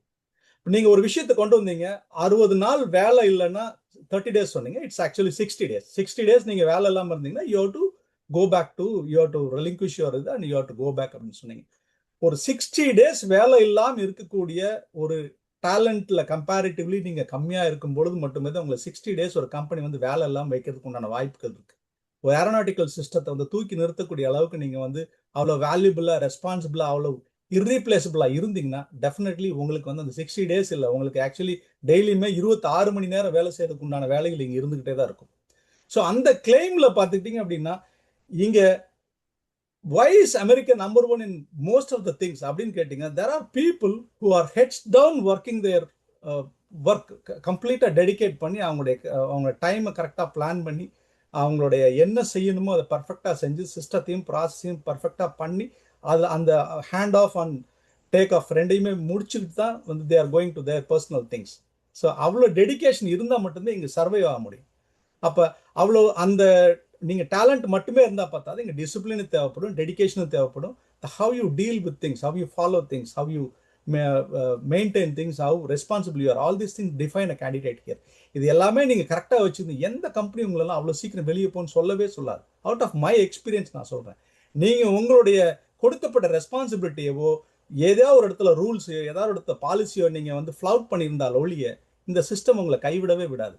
நீங்கள் சொல்லக்கூடிய விஷயம் வந்து ஒரு செட் ஆஃப் பீப்புளை நான் வெளியில் அனுப்புகிறேன், அது வந்து அந்த company as a owner of the company, as a biggest CEO of the company, அவர் தன்னுடைய வேலையை பர்ஃபெக்டாக, ஏன்னா புக்கில் ஒரு டென்ட் விழுந்த அடுத்த நிமிஷம் I have to act on it அப்படிங்கிறார். நீங்கள் டேலண்டடாக இருந்தால் அடுத்த வீக்குள்ளே நீங்கள் அடுத்த கம்பெனிக்குள்ளே நீங்கள் போயிட முடியும். அதே ஃபேஸ்புக்கில் அதே சொன்ன மெட்டாவில் இர்ரிப்ளேசபிள் H1B வல்லுநர்கள் அங்கே இருந்துகிட்டே தான் இருக்கிறாங்க. கண்டிப்பா. நீங்க வந்து 2 விஷயம் வந்து ஒரு இதுக்கு மறுப்பு சொல்லிட்டு அடுத்த பாயிண்ட்டுக்கு போயிடலாம். நீங்க வந்து இவங்க H1Bல இருந்து ஒருத்தரை வேலை நீக்கம் செய்தாங்கன்னா அவங்களுக்கு ஏதோ ஒரு குறைபாடு இருக்கு, அவங்களோட டேலண்ட்ல குறைபாடு இருக்கு அப்படிங்கிற இதுல பேசிட்டு இருக்கீங்க. நான் சொல்றது வந்து டேலண்ட்ல குறைபாடு இல்லை. மெட்டாவோட அவங்களோட புக்ஸ்ல வந்துட்டு அவங்களுக்கு சம்பந்தம் இல்லாத H1Bல அவரு வந்து அவரோட தன்னை வேலையை நிரந்தரமா நல்லபடியாக செஞ்சுட்டு இருக்காரு, அது பிரச்சனை இல்லை. அவரை ஒர்க் பண்ற துறையில ஏதோ ஒரு குறைபாடு இருந்தது, இல்ல அந்த சமயத்துல அவங்களோட அந்த குவார்டர் ரிசல்ட்ஸ் வரலாம்னா அவங்க லே ஆஃப் பண்றாங்க. அதுக்கு இவர் இப்படி பொறுப்பா இருக்க முடியும்? இல்லீங்களா? இல்ல கரெக்ட். அந்த மாதிரி எத்திக்கல் விஷயங்களுக்குள்ள நான் போயிட்டு இருக்கேன். சோ நீங்க ரைட் சொல்ற ரைட். மாதிரி அவரோட டேலண்ட்ல குறைபாடு இருந்துச்சுன்னா அது கண்டிப்பா முடியும். அதே மாதிரி நீங்க H1B ல இருக்கிறதுல ஐடி இண்டஸ்ட்ரியில ஜெனரிக்கா பாத்தீங்கன்னா you have to be updated. அதுல வந்து எந்த மாற்று குற்றமும் இல்லை, நீங்க அப்டேட் பண்ணிட்டே இருக்கணும். அதுக்கு தான் you pay high rewards high இதுன்னு சொல்லுவாங்க, இதுக்கு ஹை ரிஸ்க் அப்படின்னு சொல்லுவாங்க. ஸோ இதுல ரிஸ்க் எடுக்கிறாங்க, அது ரிவார்ட்ஸ் பண்றாங்க. நான் சொல்றது வந்து அதுக்கு சம்பந்தமே இல்லாம அவங்கள வேலையை விட்டு நீக்கிடுவாங்க. இப்ப நீங்க சொல்ற மாதிரி ஒரு காலத்துல நீங்க சொன்ன மாதிரி ஒரு வாரத்துல வேலை கிடைக்கிறதுலாம் நடந்துட்டு இருந்துச்சு. இன்னைக்கு நிலைமை என்னன்னா, இப்போ இந்த ஐடில செக்டார்ல வந்துட்டு மல்டிபிள் லே ஆஃப்ஸ் நடந்துட்டு இருக்கிற சமயத்துல இந்த ட்விட்டர்லாம் லாஸ்ட் இயர் அனௌன்ஸ் பண்ணப்போ, இந்த வருஷம் அனௌன்ஸ் பண்றப்ப வந்துட்டு வேலை கிடைக்கிறது ரொம்ப கடினமா இருக்கு அப்படிங்கறத ஒரு பிரச்சனை. இந்த 60 நாளுக்குள்ள நிறைய பேர் கிடைக்காம பொட்டியா சத்திட்டு போனவங்க. இப்ப நீங்க நினைச்சு பாருங்க, ஒருத்தர் கார் வாங்கியிருக்காரு, 2 குழந்தைங்க வச்சிருக்காங்க, அவங்க ஸ்கூல்ல சேர்த்திருக்காரு, ஜனவரி மாசம் போயிருது. சோ ஜனவரி மாசம் வேலை போயிடுச்சுன்னா மே மாசம் தான் உங்களுக்கு ஸ்கூல் முடியுது. அது வரைக்கும் அவருக்கு டைம் கொடுக்குது. 60 நாள்ல பெட்டியை கட்டிட்டு உன் வீடை வித்துட்டு காரை வித்துட்டு எல்லாத்தையும் வித்துட்டு பொண்டாட்டி குட்டிகள்லாம் கட்டிட்டு போ அப்படின்னு சொன்னா அவர் ஓடி போவார் அப்படிங்கறது அந்த எத்திக்கலான கேள்வி. கரெக்ட். ஸோ நீங்க கொடுத்த ஸ்டேட்மெண்ட்ஸ் எல்லாமே கரெக்ட். பட் இங்க என்னன்னா, corporate does not function on charity. Corporate always by books தான் போவாங்க, பை தான். அவங்க வந்து ப்ரூட்டலா இருக்கிற மாதிரி உங்களுக்கு தோணலாம். அந்த அந்த மாதிரியான ஒரு ஸ்ட்ரிக்டான ஒரு இதை வந்து ப்ராசஸ் இது ஃபாலோ பண்ணதால இன்னைக்கு அவங்க நம்பர் 1லையும் number whatever they are in அதில் இருக்கிறாங்க. இது ஒரு விஷயம். ரெண்டாவது விஷயம் என்னன்னு கேட்டீங்க அப்படின்னா, இப்போ ஒரு ஒரு ஒரு H1B வல்லுநர் இருக்கிறாரு, அவர் irreplaceable பொசிஷன்ல இருக்கிறாரு. அவர் நீங்க ரீப்ளேஸே பண்ண மாட்டீங்க. அது என்ன விலை வேணுமோ அந்த விலையை கொடுத்து அவர் தக்க வச்சுக்குவீங்க. அப்ப அந்த ஹைரார்கிக்கல் லேடர்ல நீங்க எவ்வளவு இம்பார்ட்டன்ட் அப்படின்னு கீழே வர வர நீங்க இம்பார்ட்டன்ட் இல்லை, இந்த செக்ஷனே தூக்கிட முடியும், இந்த செக்ஷனை இதுக்காக வச்சுட்டு இருந்தேன், ஒரு டெஸ்டிங்காக வச்சுட்டு இருந்தேன், ஒரு டெஸ்டர்ஸ்க்காக வச்சுட்டு இருந்தேன், வேற எதுக்காக வச்சுட்டு இருந்தேன் அப்படிங்கிற, இல்லை வேற ஏதாவது ஒரு கோடரை வச்சிருக்கிறேன் அப்படின்னா அது நமக்கு இப்போதைக்கு தேவையில்லை, ஒரு 1 இயருக்கு அப்புறம் நம்ம எடுத்துக்கலாம், நம்பர்ஸ் அப் ஆனதுக்கு அப்புறம் எடுத்துக்கலாம் அப்படிங்கும்போது அவங்க வெளியில அனுப்பதான் செய்வாங்க. ஸோ இந்த வெளியில அனுப்புறதுக்கும் நீங்க பர்சனலா பாதிக்கப்படுறதுக்கும் கார்பரேட் வந்து எந்த இடத்துலையுமே வந்து அதை பத்தி திங்கே பண்ண மாட்டாங்க. That is how things work here. கண்டிப்பா. சரி, நான் இப்படியே நம்ம இந்த சப்ஜெக்ட்ல இருந்து போயிடலாம். நான் சொல்றது நீங்க சொல்ற மாதிரி வந்துட்டு கம்பெனிஸ்க்கு வந்துட்டு அவங்களுடைய பாட்டம் லைன் முக்கியம். ஸோ அதுக்காக அவங்க முடிவு எடுப்பாங்க. அது அவங்களுடைய இதுன்னு சொல்றீங்க. ஸோ இதுல ஒரு பேலன்ஸான பார்வை எடுத்துட்டு நம்ம அடுத்த பாயிண்ட்டுக்கு போயிடலாம். ஸோ இப்போ திருப்பி அந்த ஸ்ரீதர் வெம்போட கொஸ்டினுக்கு வரலாம். அப்புறம் அதுலயே இன்னொரு விதம், நான் வந்து திருப்பி இந்தியாவில் இருக்கேன். எனக்கு வந்து மற்ற நாடுகளும் இப்போ நீங்க இருக்கு. நீங்க சொன்னீங்க நீங்களே இங்க இருந்துட்டு நீங்க ஆஸ்திரேலியன் பிஆர் அப்ளை பண்ண அப்படின்னு சொன்னீங்க. ஸோ அமெரிக்கால வாய்ப்புகள் இருப்போ ஆஸ்திரேலியன் பிஆர் அப்ளை பண்ணி போலாம் அப்படின்னு ஒரு வாய்ப்பை நீங்க ஏற்படுத்தி பார்த்திருக்கேன். இப்போ அதே மாதிரி தான் நீங்க பாத்தீங்கன்னா ஒரு இந்தியாவில் இருக்கிறவங்களுக்கும் நான் ஏன் வந்துட்டு அமெரிக்காவே இருக்கணும். இப்போ பாத்தீங்கன்னா ஜெர்மனியில இப்போ வந்து திருப்பி ரிவைவல் ஆஃப் தேர் எக்கானமி நடந்துட்டு இருக்கு ஓரளவுக்கு. ஸோ அவங்க வந்து வேலை வாய்ப்புக்கு வாங்க அப்படின்னு சொல்றாங்க. அது தவிர ஐரோப்பியில மற்ற சிறிய நாடுகள்னு பாத்தீங்கன்னா நெதர்லாந்து, ஹாலாண்டுலாம் எடுத்துட்டீங்கன்னா அவங்க எடுத்துட்டீங்களா, அயர்லாந்து எடுத்துட்டீங்கன்னா அவங்க இருக்கு. ஸோ இதெல்லாம் விட ஸ்ரீதர் வெம்பு சொல்ற நீங்க அங்கேயும் போக வேண்டியிருக்கு. உங்களுக்கு அந்த அளவுக்கு டேலண்ட் இருந்துச்சுன்னா அமெரிக்கால போய் ஒரு வல்லுநர் அளவுக்கு டேலண்ட் இருந்துச்சு, இங்கே உங்களுக்கு வந்து 50 லட்சத்துல இருந்து 1.5 கோடி வரைக்கும் சம்பளம் கொடுக்குறாங்க அப்படின்னா which is equal to what non FAANG companies are paying for IT. So கிட்டத்தட்ட நீங்க வந்து $1,00,000 கொடுக்குறாங்கன்னா, $1,00,000 இங்க வருஷத்துக்கு கொடுக்குறாங்கன்னா கிட்டத்தட்ட அதே சம்பளம் தான் உங்களுக்கு இந்தியால அந்த ஸ்டேட் ஆஃப் லைக் இருக்கு. ஸோ இந்த மாதிரி ஆப்ஷன்ஸ் இருக்கு இல்லையா? அதை பத்தி நீங்க என்ன நினைக்கிறீங்க?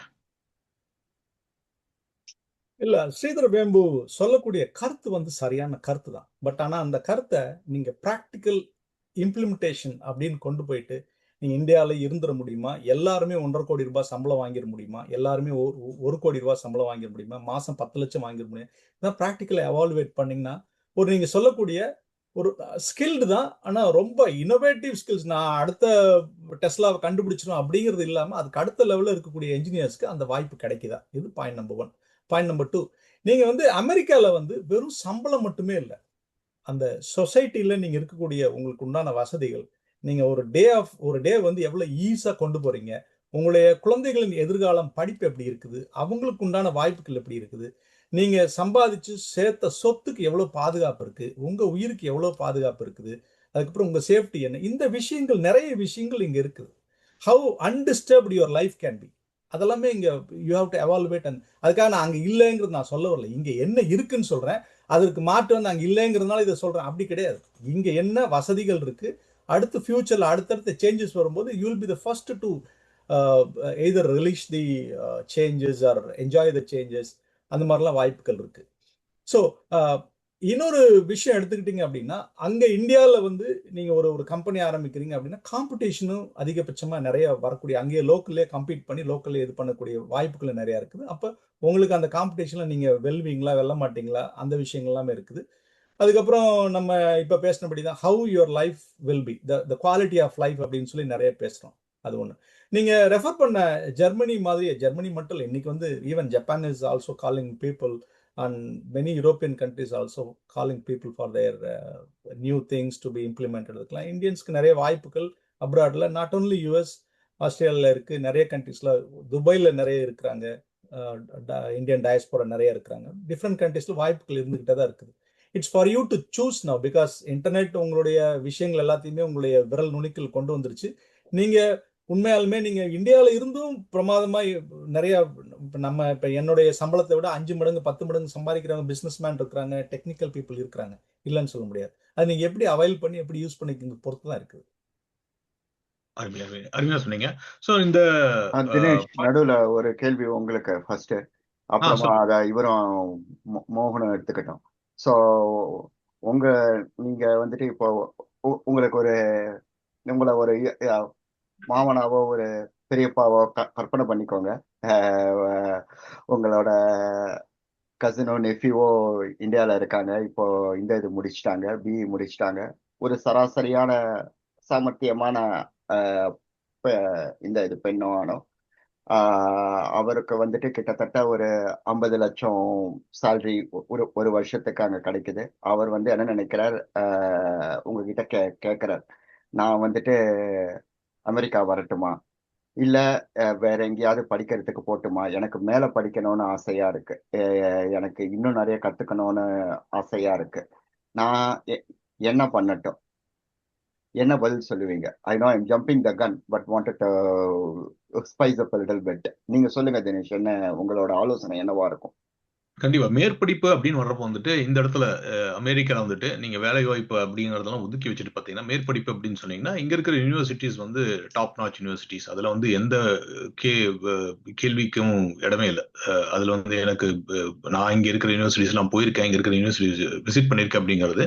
இங்க இருக்கிற ஒரு சாதாரண 2ஆம் நிலை இருக்கும் கல்லூரியில கூட அங்க இருக்கிற ரிசர்ச் ஃபெசிலிட்டிஸ், நான் வந்து ஐடி மட்டுமே சொல்லல, நீங்க அதை தவிர என்னோட ஃப்ரெண்ட் வந்து இங்க வந்து அக்ரிகல்ச்சர்ல பிஹெச்டி பண்ணாங்க, இங்க அக்ரிகல்ச்சர் மாஸ்டர்ஸ் பண்ண வந்து முடிச்சுட்டு அவங்க வந்து பிஹெச்டி பண்ணியிருக்காங்க. இன்னொருத்தர் வந்து வேஸ்ட் மேனேஜ்மெண்ட் அப்படின்னு சொல்லிட்டு, இந்த மாதிரி துறைகள்லாம் வந்துட்டு இந்தியாவில இருக்கான கூட எனக்கு தெரிஞ்சிருக்கல. நான் அந்த மாதிரி துறைகள்லாம் கூட தேர்ந்தெடுத்து இங்க வந்து பண்ணிட்டு இருக்காங்க. ஸோ ஆப்பர்ச்சுனிட்டி வைஸ் நீங்க மேற்படிப்பு பண்ணிக்கணும், உங்களுடைய நிபுணத்துவத்தை வந்து இன்க்ரீஸ் பண்ணிக்கணும் அப்படின்னு சொன்னா கண்டிப்பா யூஎஸ் மாதிரி ஒரு கண்ட்ரி இல்லவே இல்லை. ஸோ அதனால மேற்படிப்புக்கு வர்றாங்கன்னா கண்டிப்பா வாங்க அப்படின்னு சொல்லுவேன். ஸோ இதுவே அடுத்த கேள்வி, நீங்க இங்க வந்து நான் வேலைக்கு அப்ளை பண்ணணும், அங்க ஏற்கனவே 50 லட்சம் வாங்கிட்டு இருக்கேன், இங்க அப்ளை பண்ணணும் அப்படின்னு சொன்னீங்கன்னா அதுக்கும் என்னோட பதில் என்னவா இருக்கும்னா, இதுக்கு ஓரளவுக்கு மோகன்தாஸ் ஏற்கனவே சொல்லியிருக்காரு, பதில் சொன்ன மாதிரி தான். அமெரிக்கால வந்து லாட்டரி போட்டு வைங்க, கிடைச்சிச்சுன்னா வாங்க. ஆனா இங்க வந்து நிரந்தர தன்மையோட கிரீன் கார்டு கனவுகளோட வராதீங்க. இங்க வந்து ஒரு 2 வருஷம் இருந்துட்டு ஒரு 3 வருஷம் இருந்துட்டு நீங்க பணம் சம்பாதிச்சுட்டு போகணும் அப்படின்னா அந்த ஐடியால இருந்துச்சுன்னா கண்டிப்பா அப்ளை பண்ணுங்க. பட் ஆனா அமெரிக்காவை மட்டும் நம்பிட்டு இருக்காதீங்க அப்படின்னு சொல்லுவேன். ஸோ அது மாதிரி நான் சொன்ன மாதிரி இப்போ நீங்க ஜெர்மன்ல வந்து நல்ல வேலை வாய்ப்புகள் இருக்கு. நீங்க சொன்ன மாதிரி கத்தார் மாதிரி நாடுகளில் நீங்க டேட்டா சென்டர்லாம் கட்டிட்டு இருக்காங்க. ஸோ அந்த மாதிரி இடத்துல வந்து ஐடிக்கு வந்து அருமையான வேலைகள் இருக்கு. தாய்வான் மாதிரி இடத்துல நீங்க சிப் டெக்னாலஜிலாம் இருந்தீங்கன்னா, தாய்வான் ஜப்பான்லாம் போனீங்கன்னா அருமையான வேலைகளா இருக்கு. என்ன இந்த அளவுக்கு சம்பளம் கிடைக்குமா? அதாவது நான் சொன்ன மாதிரி இங்க வந்து $1 லட்சம் US கொடுக்குறாங்க அப்படின்னா அந்த அளவுக்கு பணம் கிடைக்குமானா ஓரளவுக்கு கிடைக்காது. ஆனா இங்க விட கொஞ்சம் ஓரளவுக்கு நிரந்தர தன்மை இருக்கும் அப்படிங்கிறது தான் என்னோட கருத்து. அதே மாதிரி உங்களுக்கு அங்கேயே செட்டில் ஆகணும், எந்த கண்ட்ரிக்கு போனீங்க அங்க ஒர்க் பண்ணி செட்டில் ஆகணும் அப்படிங்களா, என்னோட நண்பர்கள் சில பேர்லாம் ஹாலண்ட்ல வந்து செட்டில் ஆயிருக்காங்க, நெதர்லாண்ட்ல செட்டில் ஆயிருக்காங்க. அவங்களுடைய வாழ்க்கை தரம் அப்படின்னு பாத்தீங்கன்னா, இந்த இடத்துல மோகன்தாஸ் நீங்க வந்து அமெரிக்க வாழ்வை பத்தி சொன்னீங்க. என்ன பொறுத்தளவு அங்க யூரோப்ல செட்டில் பண்ணவங்களோட அவங்களுடைய லைஃப் ஸ்டைல் வந்து கம்ப்ளீட்டா வித்தியாசமா இருக்கு. இன்டகிரேட்டட் அடாப்டேஷன் அதிகமா இருக்கிறது ஐரோப்பிய கண்ட்ரீஸ்ல தான் அப்படின்னு நினைக்கிறேன். ஸோ அதுதான் என்னோட கருத்தா இருக்கும். சரி மோகன்தாஸ், நீங்க சொல்லுங்க, நீங்க எப்படி இதை பாப்பீங்கன்னு.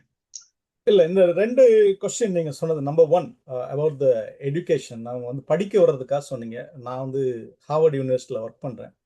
ஹார்வர்ட் யூனிவர்சிட்டியில ஸ்டாஃபே கிட்டத்தட்ட ஸ்டூடெண்ட்ஸ் மாதிரி படிக்க வேண்டியது இருக்கு. என்னோட கதை எடுத்துக்கிட்டீங்கன்னா, நான் வந்து ஏஐல வந்து என்னுடைய கூட ஒர்க் பண்ற ஸ்டாஃபா இருக்கட்டும், மற்ற டிபார்ட்மெண்ட் ஸ்டாஃபா இருக்கட்டும், கண்டினியூஸ் ப்ரோக்ராமை கொடுத்துக்கிட்டே இருக்கிறாங்க. நாங்க வந்து we are unconsciously preparing the AI கண்டினியூஸா. இன்னைக்கு எட்ஜ்ல என்ன இருக்கு அப்படிங்கிற, I am a staff, I am working for the software in a department of the Harvard University. But still, latest technology என்ன ஏஜென்ட் என்ன பண்ணுது, ஏஐ ஏஜென்ட் என்ன பண்ணுது, நெக்ஸ்ட் என்ன, அடுத்த இது கிளாடுக்கு ஃபுல் லைசன்ஸோட. ஸோ அந்த புஷ் தொடர்ந்து இருந்துகிட்டே இருக்கு. அப்போ யூனிவர்சிட்டியில் ஸ்டாஃப்கே எப்படி அப்படின்னா ஸ்டூடெண்ட்ஸோட காம்படிஷன், ஸ்டூடெண்ட்ஸோட எக்ஸ்போச்சர் எவ்வளோ இருக்குன்னு பாருங்க. So you rightly said that number one numero uno வந்து டெஃபினெட்லி அமெரிக்கா தான். There is no doubt about it. But அதுக்காக அமெரிக்கா நம்பர் ஒன் சொன்னதெல்லாம் மற்ற கண்ட்ரி குறைச்சு நான் இட போடல. But the cutting age anything use, say for example நீங்கள் வந்து ஒரு டெஸ்லாவில் வந்து நீங்கள் ஒரு ஃபுல்லி சூப்பர்வைஸ்டு இது டிரைவ், எஃப்எஸ்டின்னு சொல்லக்கூடிய டிரைவ்ல வந்து நீங்கள் போட்டு ஒரு 500 மைல வந்து கொஞ்சம் ஈஸோட, நீங்கள் கொஞ்சம் டிஸ்டர்ப்டாக இருக்கிறீங்க, நீங்கள் கொஞ்சம் அன்வெல்லாக இருக்கிறீங்க, நீங்கள் ஓரளவுக்கு மேனேஜ் பண்ணி தான் போகணும் அப்படின்னா உங்களுக்கு வந்து there is always a helping hand there by the technology. இதுக்கு முன்னாடியாக இருந்தால் அந்த எதிர் you to cancel the trip or you to hire somebody to do it. But இங்கே அப்படி இல்லை, கொஞ்சம் நிதானமாக போகணும், எஃப்எஸ்டியை போட்டு நீங்கள் போய் சேர்ந்துக்கலாம். அப்போ அந்த டெக்னாலஜி வந்து ஃபர்ஸ்ட் அடாப்ட் பண்ணி, ஃபர்ஸ்ட் கண்டுபிடிச்சு அடாப்ட் பண்ணி அதை புழக்கத்தில் விடக்கூடிய விஷயம் வந்து அமெரிக்காவில் தொடர்ந்து நடந்துகிட்டு இருக்குது. That's how the education இதை பற்றி நம்ம we can say that America is always number one அப்படிங்க. கண்டிப்பா. அடுத்த வேலையை பத்தி சொன்னார், ரெண்டாவது கொஸ்டின் அதை பத்தி சொல்லிருங்க. அதர் சாய்ஸஸ், அவர் வந்து வேலைக்கு வரணும் அப்படின்னு சொன்னார்னா நீங்க அமெரிக்காவை திருப்பி தேர்ந்தெடுப்பீங்களா? இல்ல, நீங்க யூரோப்போட லைஃப் ஸ்டைல பத்தி சொன்னீங்க. ஒரு எக்ஸ்சேஞ்ச் ரேட் அப்படின்னு எடுத்துக்கிட்டீங்கன்னா இந்தியா மத்தியில் all developing nation exchange rate எடுத்துக்கிட்டீங்கன்னா யூரோப்பியன் யூரோ ஆகட்டும் or pound is also equivalent to American இது. But why America becomes number one is that நான் இப்ப சொன்ன அதே இதுதான். Whatever comes next, that most of 99.99 things originate here because there is a lot of people working towards that. அந்த ஒரு research ஆகட்டும், அந்த ஃபைண்டிங் ஆகட்டும், next ground breaking thing always அமெரிக்காலேருந்து உதயமாகிறதுனால நீங்க வேலைக்கும் you should always give a first preference to America. That would be my இது. ஏன்னா நீங்க வந்து ஒரு ஒரு ஒரு கூகுளோட சிஇஓ எடுத்துக்கிட்டீங்க அப்படின்னா அவர் டே ஒன் வந்தப்ப தான் இந்த நிலைமைக்கு வருவாருன்னு அவர் நினைச்சு கூட பார்த்துருக்க முடியாது. பட் ஆனால் ஓவர் பீரியட் ஆஃப் டைம் உங்களோட டெடிகேஷனும், உங்களுடைய ஒர்க்கும், உங்கள் ஹார்ட் ஒர்க்கும், உங்கள் நாலேஜும், உங்களுடைய brilliance will take you different notes. Say for example, Elon Musk is also an immigrant, but today he is the first trillionaire. A human being who has $1 trillion at his command is number one. நீங்க அதை வந்து அந்த அந்த land of opportunity நீங்க நாளைக்கு என்னவா கூட மாறலாம். நீங்க வந்து ஒரு பெரிய கார்பரேட் நிறுவனத்தை நீங்க வந்து என்டர்பிரினர்ஷிப்ல போட்டு ஒரு கார்பரேட் நிறுவனத்தை நீ உருவாக்கலாம். சிங்கிள் மேன நீங்க உருவாக்க முடியும். Elon Musk did that. Similarly, Facebook's Mark Zuckerberg is also from Harvard dropout. He did it. இந்த மாதிரி Bill Gates he's Harvard drop out. இந்த மாதிரி நிறைய விஷயங்களை வந்து நீங்க ஒரு இண்டிவிஜுவலா தனி மனிதனா நின்று உங்களுக்கு எந்த தடையும் இல்லாம மேல வரணுங்கிறதுக்கு வந்து அமெரிக்கன் ட்ரீம் உங்களை சப்போர்ட் பண்ணிக்கிட்டே தான் இருக்கும். The only thing is that டெடிகேஷனோட ஒர்க் பண்ணணும். நீங்க எந்த இடத்துலையும் தொய்வடைஞ்சிடாம உங்களுடைய பாதையை தேர்ந்தெடுத்து தொடர்ந்து போய்கிட்டே இருக்கணும். அதான் நல்லபடியா சொல்லி முடிச்சீங்க.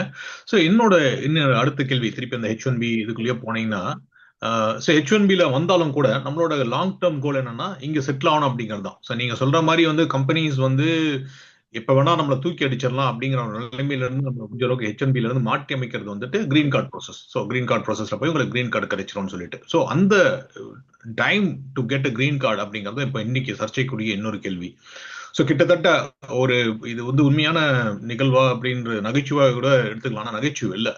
இன்னைக்கு வந்து நீங்க H1Bல இருந்துட்டு நீங்க திருப்பி கிரீன் கார்டு ப்ராசஸிங் ஆரம்பிக்கிற லேபர் முடிஞ்சிட்டு 145 முடிஞ்சிட்டு அட்ஜஸ்ட்மெண்ட் ஆஃப் ஸ்டேட்டஸ் அப்படிங்கிற அந்த 3வது பகுதிக்கு போறதுக்குள்ளார கிட்டத்தட்ட இன்னைக்கு அப்ளை பண்ணீங்கன்னா 2060 தான் உங்களுக்கு கிரீன் கார்டு கிடைக்கும் அப்படின்றாங்க. ஸோ நீங்க நினைச்சு பாருங்க, ஒரு 25 வயதான இளைஞன் வந்து இன்னைக்கு வந்து அப்ளை பண்ணாருன்னா கிட்டத்தட்ட அவருக்கு வயசாகி ரிட்டையர்மெண்ட் ஆன சமயத்தில் தான் H1Bயே கிடைக்கும். அது கூட கிடைக்குமா அப்படிங்கிற சாத்தியக்கூறல இன்னைக்கு இருக்கிற ப்ரையாரிட்டிஸ் பிரகாரம். ஸோ அந்த மாதிரி ஒரு காம்படிட்டிவான சூழ்நிலை தேவையா? நான் வந்து எனக்கு என்னைக்கு என்ன வேலையை விட்டு ஒதுக்குவாங்க, மார்க் ஜக்கர்பர்க் இன்னைக்கு எந்த பக்கம் எழுந்திருக்கிறேன் அப்படின்னு யோசிச்சுட்டு அதுக்கு தகுந்த மாதிரி என்னோட வேலையை அமைச்சுக்கணுமா, இல்லை நான் ஸ்ரீதர் வெம்பு சொன்ன மாதிரி நான் போய் காட்டில் உட்காந்துட்டு வேலை பார்த்துட்டு ஐடியில் 1.5 கோடி சம்பாதிக்க முடியுமா அப்படின்ற ஒரு கேள்வி இருக்கு. ஸோ இதை பத்தி உங்களோட கருத்து என்ன? இந்த கிரீன் கார்டு ப்ராசஸ்ல வந்து இன்னைக்கு கியூல, ஸோ கிரீன் கார்டில் வந்து நிறைய பக்கெட்ஸ் இருக்குங்க. EB1 இருக்கு, EB2 இருக்கு, EB3 இருக்கு, அதுக்கப்புறம் இன்னும் மல்டிபிள் இருக்கு. இதுல EB3 அண்ட் EB2 இந்த 2 பக்கெட்டும் it's inundated with lot of people. EB1 வந்து கரண்ட்ல இந்தியாவுக்கும் கரண்ட்ல இருக்குது. EB1க்கு அப்ளிகேஷன் என்ன எப்படி குவாலிஃபை ஆகிறாங்க, இட்ஸ் டிஃப்ரெண்ட் ஸ்டோரி. நம்ம சப்ஜெக்ட் அதில் வேண்டாம். So will come back to the ஏன் இந்த கிரீன் கார்டோடைய டைமிங் வந்து அவ்வளோ எடுத்துக்குது அப்படிங்கிற இடத்துல the number of people who came inside through the H1B by itself is very high. Indians are doing maybe 65 to 70% of the 65,000 applications Indians fulfill பண்றாங்க. Similarly, இந்த 20,000 ஸ்டூடெண்ட்ஸ்லையும் பார்த்தீங்கன்னா நிறைய இந்தியன் ஸ்டூடெண்ட்ஸ் வந்து படிக்கிறாங்க. தே ஃபில் தி அந்த 20,000. ஸோ ஆட்டோமேட்டிக்கா நீங்க ஒரு H1B விசால இருக்கக்கூடிய ஒருத்தர் வந்து 6 இயர்ஸ் தான் அதிகபட்சம் நீங்க வந்து H1Bக்குள்ள இருக்க முடியும். 6 இயர்ஸ் அண்ட் 1 டே இருந்தா கூட நீங்க ஓவர் ஸ்டேல போயிருவீங்க. ஸோ அந்த சூழ்நிலையை, அந்த சுச்சுவேஷன், அந்த ஸ்டேட்டஸ் அவாய்ட் பண்ணா you have to file for a green card. Automatically இங்கே லேபருங்கிற ஒரு ப்ராசஸ் இருக்கு. அதுக்கப்புறம் I-140 ஒரு ப்ராசஸ் இருக்கு. I-140லேருந்து யூ கோ டு கிரீன் கார்டில் 485 ஃபைல் பண்ணிட்டு அதுக்கப்புறம் you get a green card. Then you be here for 5 years. Then you file for the N400 citizenship, naturalisation citizenship. இந்த இடத்துல அந்த நீங்க விசால இருந்து நீங்க நான் இமிகிரண்ட் அப்படிங்கிற கேட்டகரியில் ஸ்டேட்டஸ்ல இருந்து இமிகிரண்ட் அப்படிங்கிற ஸ்டேட்டஸ்க்கு மூவ் ஆகணும் அப்படின்னா you have to file for the green card. இப்போ ஃபைல் பண்ணும்போது உங்களோட குவாலிஃபிகேஷனுக்கு உங்களுடைய நீங்க எந்த இதுல வந்தீங்க அப்படிங்கிறது பொறுத்த வரைக்கும் maximum people fit in to EB2 and EB3 அதுக்குள்ள தான் ஃபிட் இன் ஆகுறாங்க. அந்த இடத்துல வரும்பொழுது அதிகப்படியான நம்பர்கள் உள்ள வர்ற காரணத்தினால இந்தியாவுக்கு ஒரு கேப் வச்சிருக்காங்க. 7% of the total applications who are considered for the இது. அதனால தான் இந்த கியூ ரொம்ப prolonged கியூவா இருக்குது. when they give the green card also 7% is the max in 1 year அந்த மாதிரி கொடுக்குறாங்க. இதுல வந்து corona year is another exception where family பேஸ்ல இருந்து ஓவர்ஃப்ளோ ஆகி வந்ததுனால நிறைய பேருக்கு வந்து கொடுத்தாங்க. ஸோ அந்த ஒரு காரணத்தினால தான் the duration to get a green card is very long. அருமை. ஸோ இதுல இன்னொரு விஷயம் நீங்க சொன்ன வந்து இந்த லைஃப் ஸ்டைல் பத்தி சொல்லிட்டு இருந்தீங்க. ஸோ நீங்க வரப்போ இல்ல உங்களுக்கு முன்னால நான் வந்தப்போ இல்ல பாஸ்டன் பாலாஜி எல்லாம் வரப்போ வந்துட்டு எங்களை வந்து திறந்த கரங்களோட அமெரிக்கர்கள் வரவேற்றார்கள் அப்படின்னு சொல்ல முடியும். இப்போ நாங்கள் வந்து literally we are integrated into the communities எல்லாமே இருக்கும். ஆனா இன்னைக்கு சூழ்நிலையில எங்களுக்கே வந்து ஷாக்கிங்கா இருக்குது. உங்களுக்கும் அந்த ஷாக்கிங் இருக்கும்னு நினைக்கிறேன். கிட்டத்தட்ட நீங்க பாத்தீங்கன்னா நிறைய இடங்களை வந்துட்டு இந்தியர்களுக்கான எதிர்ப்பு வளர்த்துட்டு இருக்கு. நீங்க குறிப்பா நீங்க சொல்ல போனீங்கன்னா இப்ப இன்னைக்கு வந்து டாலஸ்லயோ இல்ல டெக்சாஸ்ல பிளானோ டெக்சாஸ் மாதிரி ஏரியால எல்லாம் பாத்துட்டீங்கன்னா இது தவிர நீங்க கலிபோர்னியால கூட பாத்துட்டீங்கன்னா சில இடங்கள் எல்லாம் வந்துட்டு நிறைய இந்தியர்கள் ஆதிக்கம் அதிகமா இருக்கு. ஐடி கம்பெனிஸ்ல இந்தியர்கள் இருக்காங்க அப்படின்னு சொல்லிட்டு இப்போ ஒரு கவுன்சில் மீட்டிங்ல கூட டெக்சாஸ்ல இதே மாதிரி ஒரு கவுன்சில் மீட்டிங்ல கூட வந்துட்டு இந்தியர்கள் ஆதிக்கம் அதிகமா இருக்கு அப்படின்ற மாதிரி எல்லாம் பேசிக்க ஆரம்பிச்சாங்க. சோ ஒரு காலத்துல வரவேற்ற அமெரிக்கா அங்கங்க பாக்கெட்ஸ் இருந்துச்சு. நாங்க வரப்பவும் பாலாஜியில வரப்பவும் அந்த பாக்கெட்ஸ் இருக்கதான் செஞ்சுச்சு. ஆனா இப்ப அது வந்து கொஞ்சம் பரவலாயிட்டு வருது அப்படின்றது. ஸோ இது வந்து நம்ம இன்டர்நெட் பரவலாயிருச்சு அதனால எல்லாம் நியூஸ் வருது அப்படின்னு சொன்னாலும் கூட எனக்கு இது கொஞ்சம் அதிகமான மாதிரி தோணுது. குறிப்பாக வந்து இந்தியர்கள் வந்து கிட்டத்தட்ட வந்துட்டு ஒரு பணக்கார மத்தியதர குடும்பத்து அங்க இந்தியாவில மத்தியதர குடும்பமா இருக்கிறவங்க இங்க வந்து கிட்டத்தட்ட 1 to 5% இருக்கிறவங்களா இருக்காங்க. டாப் ஆஃப் த கிராப்பா இருக்காங்க. ஸோ அவங்க அப்படி இருக்கிறவங்களுக்கு வந்துட்டு நீங்க எப்படி அந்த எதிர்ப்பு எப்படி பாக்குறீங்க? இந்தியர்களுக்கு வந்து இப்போ செக்யூரிட்டி குறைஞ்சிட்டு வருது அப்படின்னு நினைக்கிறீங்களா? ஒரு யூஎஸோட மீடியன் இன்கம் நீங்க கூகுள் பண்ணி பாத்தீங்கன்னா தெரியும். ஒரு median income, medium family income, median income அப்படின்னு எடுத்துக்கிட்டு பாத்தீங்கன்னா ஒரு 45ல இருந்து ஆரம்பிச்சு ஒரு $65,000 பர் ஆனம் அப்படிங்கிறதா ஒரு ஸ்டாட்டிஸ்டிக்ஸ் அண்ட் ஆவரேஜ் இது. பட் ஆனா ஒரு இந்தியன் டெக்னீஷியன் ஒரு technocrat who comes in to the country அவருடைய ஸ்டார்டிங் சேலரியே மினிமமே 80 to 90 வந்து ஸ்டார்ட் ஆகுது. So he is beating the population, local population, he is beating them by the day he steps into the country, he is beating by $20,000. அவர் அப்பதான் உள்ள வர போறாரு, வாடகை வீட்டுல தான் இருக்க போறாரு, ஸ்கூல் எங்கன்னு தேட போறாரு. அவருக்கே வந்து அவருக்கு ஈஸ்ட் எது வெஸ்ட் எது எந்த டவுன் எங்க இருக்குன்னு தெரியாது. அப்பவே he is beating an population average இத வந்து இன்கம் வந்து $20,000 பீட் பண்றாரு. ஒரு 2 year 3 year 4 year போய் பாத்தீங்க அப்படின்னா he is doubling his income because he is hard working. He has the know how to do it. அதெல்லாம் தெரிஞ்சு அவர் வந்து ஒரு 4-5 years தரும்போது டபுள். பட் சொசைட்டில என்னதுன்னு கேட்டீங்கன்னா he lives in the posh area, prime ஏரியால இருக்கிறாரு, ஹவுசிங்கும் நல்லா வச்சிருக்காரு, நல்ல கார்ஸ் வச்சிருக்காரு, நல்லா செலவு பண்றாரு. இதை வந்து ஒரு கொஞ்சம் பேர் கொஞ்சம் டவுன்ல பண்ணிட்டு இருந்தப்ப வந்து அது பெருசா நோட்டிசபிளா இருந்திருக்காது. But over a period of time ஒரு 10 years 15 years தள்ளி வரும்போது majority of the good towns, majority of the population, majority of prime locations are handled by Indians அப்படிங்கிற ஒரு ஸ்டாட்டிஸ்டிக்ஸ் வெளியே வரத்தான் செய்யுது. ஸோ அந்த இடத்துல வரும்போது அஸ் அ ஹியூமன் பீயிங் அதை வந்து இங்க இருக்கிறவங்க வந்து எங்களுக்கெல்லாம் அந்த ஜாப்ஸை இவங்க எடுத்துக்கிட்டாங்க அப்படின்னு அவங்க குறை சொல்லி அவங்க வந்து இதை அப்படி ப்ரொஜெக்ட் பண்ணி இதற்கு எதிர்த்தரமான கருத்துக்களை வைக்கிறதும், எதிர்த்தரமான இவர்கள் என்னென்ன தவறுகள் செய்கிறாங்க அப்படிங்கிறத கொஞ்சம் மேக்னிஃபை பண்ணி காட்டுற வேலைகளும் தொடர்ந்து நடந்துகிட்டு தான் இருக்கு. பட் அதே நேரத்தில் இங்கே வந்திருக்கக்கூடிய இந்தியன்ஸ் ஆகட்டும், வாட் ஆர் தி இமிகிரண்ட்ஸ் ஆகட்டும், அவங்க வந்து ஒரு கம்ஃபர்டபுளா ஆகக்கூடிய ஒரு சூழ்நிலை வந்ததுக்கு அப்புறம் தங்களுடைய தனித்தன்மையான ஒரு ரிலீஜியன் ஆகட்டும், ஒரு ஒரு ஒரு ஃபெஸ்டிவல் ஆகட்டும், அதையெல்லாம் வந்து they are bringing to the public domain. அப்போ வரும்பொழுது வந்து there is a little bit of clash of ideas, clash of process, clash of thought, அதெல்லாம் தொடர்ந்து நடக்குது. அதை வந்து ஹைலைட் பண்ணி இப்போ டாலஸ்ல நடந்த அந்த ஃப்ரிஸ்கோல நடந்த விஷயம் அதுதான். அவங்க வந்து என்னென்னலாம் சிறு சிறு தவறுகள் செஞ்சாங்க அப்படிங்கலாம் கொண்டு போய் கவுன்சில் மீட்டிங்ல பேசுறாங்க. அதை வந்து காமிக்கிறாங்க. அப்புறம் ஒவ்வொரு கம்பெனிலையும் போய் நீங்க H1ல என்ன பண்ணீங்க, இந்த கேண்டிடேட் எங்க இருக்கிறாங்க, நீங்க தான் ஓனரா, நீங்க வந்து ஏன் ஃபுட் ட்ரக்ல போய் ஓனரா வந்துட்டு ஒர்க் பண்றீங்க, இந்த மாதிரி கொஸ்டின்ஸ் எல்லாம் தொடர்ந்து நடந்துட்டு இருக்குது. பட் இவர்கள் செய்யக்கூடிய சிறு சிறு தவறுகளையும் மேக்னிஃபை பண்ணி காட்டப்படும் வேலை தொடர்ந்து செஞ்சப்பட்டு தான் வரும். ஏன்னா அவங்க they think that the system is being misused. அதனால தான் இந்த மாதிரியான ப்ரொட்டஸ்ட்களும் இதுவும் கொண்டு வந்து, not only in US, the same thing happened in Australia, the same thing happened in New Zealand, the same thing happened in the European nations also. So இது வந்து நீங்க நல்லா இருந்தீங்க அப்படிங்கிற ஒரு லோக்கல் பாப்புலேஷன் விட நீங்க பெட்டரா பர்ஃபார்ம் பண்ணிட்டு இருக்கீங்க, பெட்டர் லைஃப் ஸ்டைல் இருக்கிறீங்க போது நீங்க சொன்ன 20 years பேக்கோ 15 years பேக்கோ நோட்டிசபிலிட்டி கொஞ்சம் கம்மியா இருந்திருக்கும். Because of that they welcomed you with a wide arms. But today you are being considered as a competition to them. Because of that all these things are bound to happen. நீங்க வந்து வெளிநாடுலாம் சொன்னீங்க, தமிழ்நாட்டிலே அப்படி நடந்துட்டு இருக்கு அப்படின்னு நான் நினைக்கிறேன். ஸோ அது இன்னொரு நாள் பேசிக்கலாம். வித் தட் செட் நம்ம முடிவுக்கு வந்துடலாம். ஸோ ராப் அப் வந்துட்டு இந்த வாட்டி பாபா உங்களை put you on the spot. இந்த டிஸ்கஷனை வச்சு நீங்க 3 சைடு எடுங்க, 3 ஆப்ஷன்.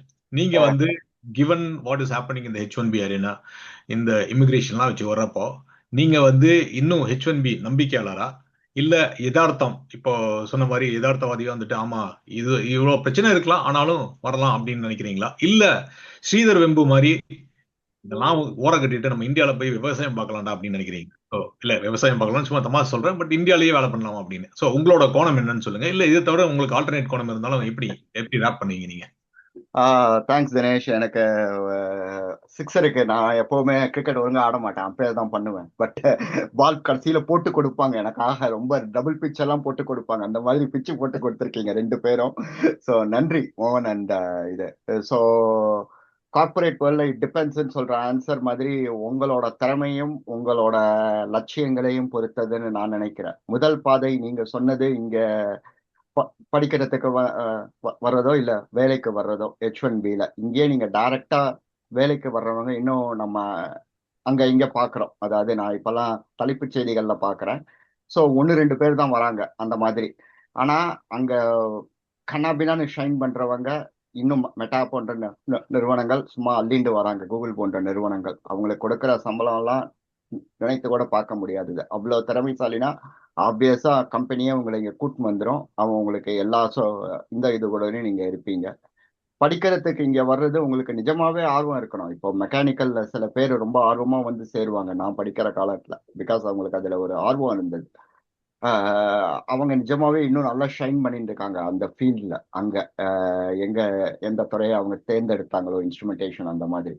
ஸோ உங்களுக்கு இந்த துறை தான் ஆர்வம் அப்படின்னு சொன்னீங்கன்னா, இவர் சொன்னது மோகன்தாஸ் தெளிவா சொன்னார். இங்க இருக்கிற இல்லை நீங்களும் சொன்னீங்க 2ஆம் கட்ட, நான் ஒரு 2ஆம் கட்ட யூனிவர்சிட்டியில தான் என்னோட இது பண்ணேன், மேற்படிப்பு பண்ணேன், நார்த் ஈஸ்டர்ன்னு. நல்ல யூனிவர்சிட்டி. ஆனா இவர் ஹார்வர்ட் மாதிரி கிடையாது.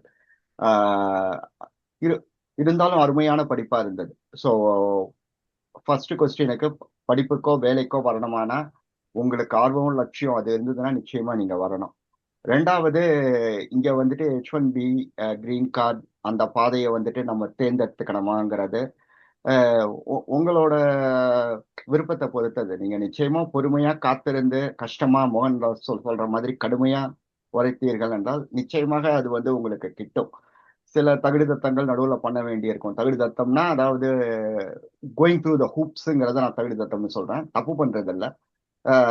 கொஞ்சம் இந்த ஆட்டை தூக்கி மாட்டை போட்டு மாட்டை தூக்கி ஆட்டில் போட்டு அது இங்கே வந்த உடனே கத்துன்றுவீங்க. அதை பற்றி நம்ம இன்னொரு செஷன்லையும் பேசலாம்.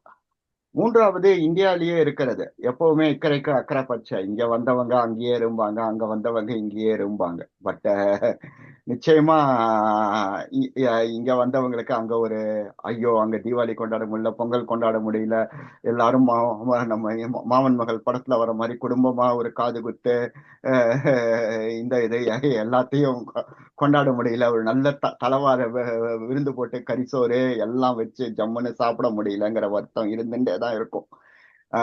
இதெல்லாம் என்னோட ஏக்கோன்னு ஒண்டி சொல்லாதீங்க, எல்லாருக்கும் இருக்கும்னு நான் புதுமைப்படுத்திடுறேன். ஸோ இந்த மாதிரி எல்லாம் உங்களுக்கு ஆசை இருக்கு, நல்ல ஜம்முன்னு வாரலாம். ஆனா சாட்டர்டே சண்டேயும் நீங்க வேலை பார்க்கணும், இங்க வந்தாலும் வேலை பார்க்கணும். நானே இப்போ இன்னொரு ஸ்கிரீன்ல ஏதோ ஒரு ப்ரொடக்ஷன் இஷ்யூ வந்துட்டு இருக்கு. இப்போ ஏஐ வந்ததுக்கு அப்புறம் எப்போ பார்த்தாலும் ப்ரொடக்ஷன் இஷ்யூ வந்துட்டே இருக்கு. 100x growth எல்லாம் காமிக்கிறாங்க. அதனால நம்ம வேலையோட பின்னி பிணைந்து தான் இருப்போம் எப்பவுமே. ஸோ இந்தியாலையும் உங்களோட வாழ்க்கை தரலாம் அவ்வளோ தூரம் ரொம்ப அதிகமா இல்லை ஐடியில் இருக்கிறவங்களுக்கு. அமெரிக்காலையும் அதே நிலைமை தான். ஸோ ஆனா இந்தியாலேயே உங்களுக்கு இப்போ அவர் சொல்ற மாதிரி இந்த 1.5 கோடி சம்பளம் எல்லாம் வாங்குறீங்க, இல்ல ஒரு 60 லட்சம் பெறானம் வாங்குறீங்கன்னா கூட வாழ்க்கை தரத்துல இங்க அங்க 60 லட்சம் வாங்குறீங்கன்னா இங்க வந்துட்டு பெரிய அளவுல வித்தியாசம் இருக்கும்னு எனக்கு தோணல.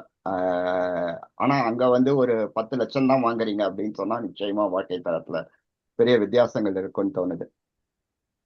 நான் விடுபட்டதையும் தவறினதையும் மற்றவர்கள் இல்ல நீங்க நல்லபடியா 3 இதையும் நாங்க ஒரு சைடு சொன்னா 3 சைடுல நீங்க கோல் அடிச்சிட்டீங்க. பரவாயில்ல, எக்ஸ்ட்ரா ஒரு கோல் போஸ்ட் வச்சு அங்கேயும் கோல் அடிச்சிட்டீங்க அப்படின்னு தான் சொல்லலாம். பட் நான் வந்து இதான் சொல்றேன், நான் முன்ன சொன்னதே தான் திருப்பி ரீட்ரேட் பண்றேன். அதுக்கப்புறம் நான் மோகன்தாஸ் கிட்ட போயிடலாம். என்னோடது வந்து யதார்த்தவாதி, அதாவது யதார்த்தவாதியோட கருத்து எப்படின்னா, ஒரு ஆப்பர்ச்சுனிட்டி இருக்குன்னா உங்களுக்கு யூஎஸ் வரக்கான ஆப்பர்ச்சுனிட்டி இருந்துச்சுன்னா கண்டிப்பா அதை எக்ஸ்ப்ளோர் பண்ணுங்க. லாட்டரி டிக்கெட் மாதிரி தான், கிடைச்சா கிடைக்கும், கிடைக்காட்டி கிடைக்காது. ஆனா படிப்பு அப்படின்னு வர்றப்போ அதுல வந்துட்டு ஆப்பர்ச்சுனிட்டி இல்லை. அதுல ஒரு ஆப்பர்ச்சுனிட்டி கிடைச்சுன்னா, யூஎஸ்ல படிக்கணும்னு ஒரு ஆப்பர்ச்சுனிட்டி கிடைச்சுன்னா கண்டிப்பா வாங்க. ஏன்னா நீங்க புதுசா ஒரு மொழி கத்துக்க வேண்டியதில்லை. நீங்க இப்ப பல பேர் வந்து இந்தியாவில தான் தமிழ் மீடியத்துல படிச்சா கூட ஆங்கிலம் வந்து நீங்க சீனர்களை கம்பேர் பண்றேன், சீனர் ஒரு டெவலப் கண்ட்ரி அப்படின்னு வச்சுக்கோங்க, அவங்களோட ஆங்கில புலமையை கம்பேர் பண்றப்போ தமிழ் மீடியத்துல படிச்ச இல்ல ஒரு தெலுங்கு மீடியத்துல படிச்ச ஒரு இந்திய மாணவருக்கு வந்து அதிகமான ஆங்கிலம் தெரிஞ்சிருக்கு அப்படிங்கிறது என்னோட கருத்து. ஸோ அவங்க வந்து அந்த ஒரு பயங்கரமான ஒரு அட்வான்டேஜ் இருக்கு, இந்தியன் கேண்டிடேட்ஸ்க்கு ஒரு அட்வான்டேஜ் இருக்கு. ஸோ அதனால அமெரிக்காவுக்கு படிக்க வரணும்னா கண்டிப்பா வந்துருங்க. நீங்க வந்து ஜெர்மனிக்கு படிக்க போனோம்னா திருப்பி அங்க ஜெர்மன் மொழி கத்துக்கணும், அதுக்கு ஒரு 6 மாசத்துல இருந்து 1 வருஷம் ஆகலாம்.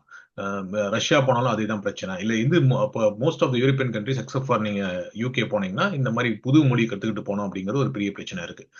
பட் அதெல்லாம் கன்சிடர் பண்ணி பாக்குற படிக்கன்னு வந்தீங்கன்னா யூஎஸ் கண்டிப்பா வாங்க. US is a best thing to do. அது தவிர உங்களுக்கு வேலைக்கு அனுபவம் இங்க வாய்ப்பு கிடைச்சிச்சுன்னா கண்டிப்பா அப்ளை பண்ணுங்க. லாட்டரி டிக்கெட்ல கிடைச்சா கிடைச்சுதான், இது லாட்டரி தான், அந்த லாட்டரி சிஸ்டம் தான் யூஎஸ் கவர்மெண்ட்டும் சொல்லுது. லாட்டரி டிக்கெட்ல அப்ளை பண்றீங்க, கிடைச்சிச்சுன்னா வாங்க. பட் ஆனா மோகன்தாஸ் மாதிரி கொஞ்சம் விவரமா ஆஸ்திரேலியால ஒரு பிஆர் போட்டு வச்சுக்கோங்க, ஜெர்மனில ஒரு பிஆர் போட்டு வச்சுக்கோங்க, கனடால ஒரு பிஆர் போட்டு வச்சுக்கோங்க. ஸோ அங்க கிடைச்சிச்சுன்னா அங்கேயும் போயிருங்க. ஸோ அங்கிருந்து நிறைய பேர் என்ன பண்ணுவாங்கன்னா, எனக்கு தெரிஞ்சு இந்த சில நண்பர்கள், நான் மோகன்தாஸ் உங்களுக்கும் தெரிஞ்சிருக்கும், நிறைய பேர் கனடால இது போட்டுட்டு கிரீன் கார்டு போட்டுட்டு அங்கிருந்து திருப்பி யூஎஸ் கிடைச்சுன்னா யூஎஸ் வர்றவங்களும் நிறைய பேர் இருக்காங்க அப்படின்னு சொல்லலாம். ஸோ ஒரு யதார்த்தவாதி என்னன்னா, உங்களுக்கு ஆப்ஷன்ஸ் இருந்துச்சுன்னா, அதற்குரிய பணமும் பொறுமையும் இருந்துச்சுன்னா எல்லா ஆப்ஷனும் எக்ஸ்ப்ளோர் பண்ணுங்க. But US will always be the top one அப்படின்னு நான் சொல்லி முடிச்சிடறேன். மோகன்தாஸ் நீங்க சொல்லுங்க, உங்களோட கருத்து சொல்லி முடிச்சிடலாம். இல்ல, நான் வந்து ஒரு தமிழ் பழமொழின்னு சொல்ல முடியாது, ஒரு ஒரு அடேஜ் இருக்கு. அது என்னன்னா, திரைக்கடல் ஓடி திரவியம் தேடு அப்படிங்கிற மாதிரி சொல்லப்படுது. அதுபடி நீங்க கண்டிப்பா எந்த கண்ட்ரிக்கு வேணாலும் ட்ரை பண்ணுங்க. பெட்டர் கண்ட்ரி நீங்க நினைக்கக்கூடியது, இல்ல வெளியே போய் படிச்சுட்டு வரலாம். நீங்க இந்தியா கூட திருப்பியும் போயிடலாம். நீங்க யூஎஸ்ல படிச்சுட்டு இந்தியா போகலாம், ஜெர்மனில படிச்சுட்டு இந்தியா போகலாம், ஜப்பான்ல படிச்சுட்டு இந்தியா போகலாம். But the country to go, இதுதான் the final destination, this is the country to go அப்படிங்கிற இடத்துல எடுத்துக்கிட்டீங்கன்னா அமெரிக்கா வந்து என்னைக்குமே நம்பர் 2க்கு போறதுக்கான வாய்ப்பே கிடையாது, இனி கிடையாது. It's a very very young country. This is 250th year. நாளன்னைக்கு வந்து 4th அன்னைக்கு we are celebrating the Independence Day here. Very young country. ஒரு 300 வருஷம் தான் அதனுடைய மொத்த இது 250 வருஷம் தான் ஆயிருக்குது. ஆனா கூட the amount of the progress, the amount of new things, the research and new findings and cutting edge technologies ஆகட்டும், எதுவா இருக்கட்டும், அந்த சின்சியர் உழைப்பும் சின்சியர் அந்த பாதைகளும் உங்களுக்கு உண்டான சேஃப்டியும் ஒரு ரெக்கக்னிஷனும் தொடர்ந்து இங்க இருந்துகிட்டே இருக்குது. அதனால படிப்புக்கு வாய்ப்பு கிடைச்சாலும் சரி, H1B ப்ரோக்ராம் என்ன பண்றாங்க, the way to enter inside the company for research கூட நீங்க வரலாம். நீங்கள் காலேஜுக்கும் வரலாம், H1B போட்டு வரலாம்.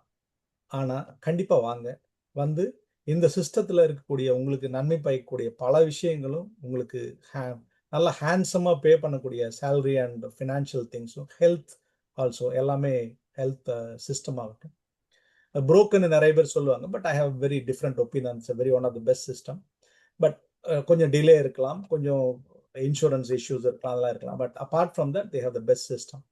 இதெல்லாம் நீங்கள் பயன்படுத்திக்கலாம். உங்களுடைய அடுத்த வழித்தோன்றலுக்கும் உங்களுடைய நெக்ஸ்ட் ஜென்ரேஷன் பீப்புளுக்கு you are going to show a best country, a best setup to educate yourself and lead a best life.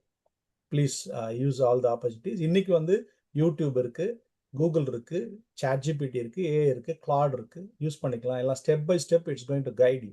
So the only thing is that உங்களோட முனைப்பு மட்டுமே தான் அங்கே முக்கியம். அதனால ஐ வில் சே தட் உங்களுக்கு எஜுகேஷனுக்குனாலும் நீங்கள் இங்கே கண்டிப்பாக வரலாம், வேலைக்குனாலும் கண்டிப்பாக நீங்கள் வரலாம், முயற்சி செய்யுங்க. Anybody and everybody can do it. Fantastic fantastic, thank you. நல்லபடியா முடிச்சிங்க Mohandas. Thank you for your time. நான் சொன்ன மாதிரி வந்துட்டு நம்ம இதில் வந்துட்டு கிட்டத்தட்ட என்னன்னா H1Bல வரக்கூடிய தடைகள், அதில் இருக்கிற ஆப்ஷன்ஸ் பத்தி எல்லாம் பேசியிருக்கோம். ஸோ இதை பத்தி நீங்க நம்ம மோகன்தாஸ் வந்து நான் சொன்ன மாதிரி வந்துட்டு அவர் ஏற்கனவே எக்ஸ்பர்ட். அவர் வந்து பல H1B விசா தவிர மித்த விசாஸ்லயும் வந்திருக்காரு. ஸோ அதனால அதை பத்தி கருத்து குத்தி ஒரு பகரலாம் அப்படின்னு ஐடியா இருக்கு. ஸோ நீங்க கருத்து சொல்லுங்க இதை பார்த்துட்டு. அந்த மாதிரி டிஃப்ரெண்ட் விசாஸ்ல என்னென்ன கேட்டகரிஸ்லாம் நீங்க யூஎஸ்ல என்டர் ஆக முடியும் அப்படின்றத தெரிஞ்சுக்கணும்னா நீங்க அதுக்கு ஒரு எபிசோட் பண்ணலாம்னு யோசிச்சுட்டு இருக்கோம். பட் அது உங்களுக்கு யூஸ்ஃபுல்லா இருக்கும்னா கண்டிப்பா கருத்து சொல்லுங்க. இது தவிர இங்க வர்றதுக்குள்ள சிக்கல்கள் என்ன, இது எப்படிலாம் நம்ம மத்த இப்போ அவர் கேட்டகரிஸ் எல்லாம் சொல்லிட்டு அந்த EB1, EB2, EB3 சொல்லிட்டு இருந்தாரு. ஸோ EB1 இன்னைக்கு கரண்ட்ல இருக்கு, EB2, EB3 வந்து பல வருஷங்கள் தள்ளி இருக்கு. ஸோ EB1ல வரதுக்கான சாத்தியக்கூறுகள் என்ன அப்படிங்கிறதும் பேசலாம். அது தவிர இன்னொரு மோகன்தாஸ் சொன்னது எனக்கு ரொம்ப பிடிச்ச விஷயம் வந்து ஆல்டர்னேட்டிவ்ஸ். ஆல்வேஸ் வந்து நம்ம ஒரு நல்ல பிளானிங் பண்றப்ப வந்து ஆல்டர்னேட்டிவ்ஸ், பிளான் பி, பிளான் சின்னு வச்சுக்கணும். ஸோ அதுல வந்து அவர் வந்து ஆஸ்திரேலியன் PR பத்தி சொல்லியிருக்காரு. நிறைய பேர் இங்க வந்து கெனேடியன் PR நிறைய பேர் அப்ளை பண்ணுவாங்க.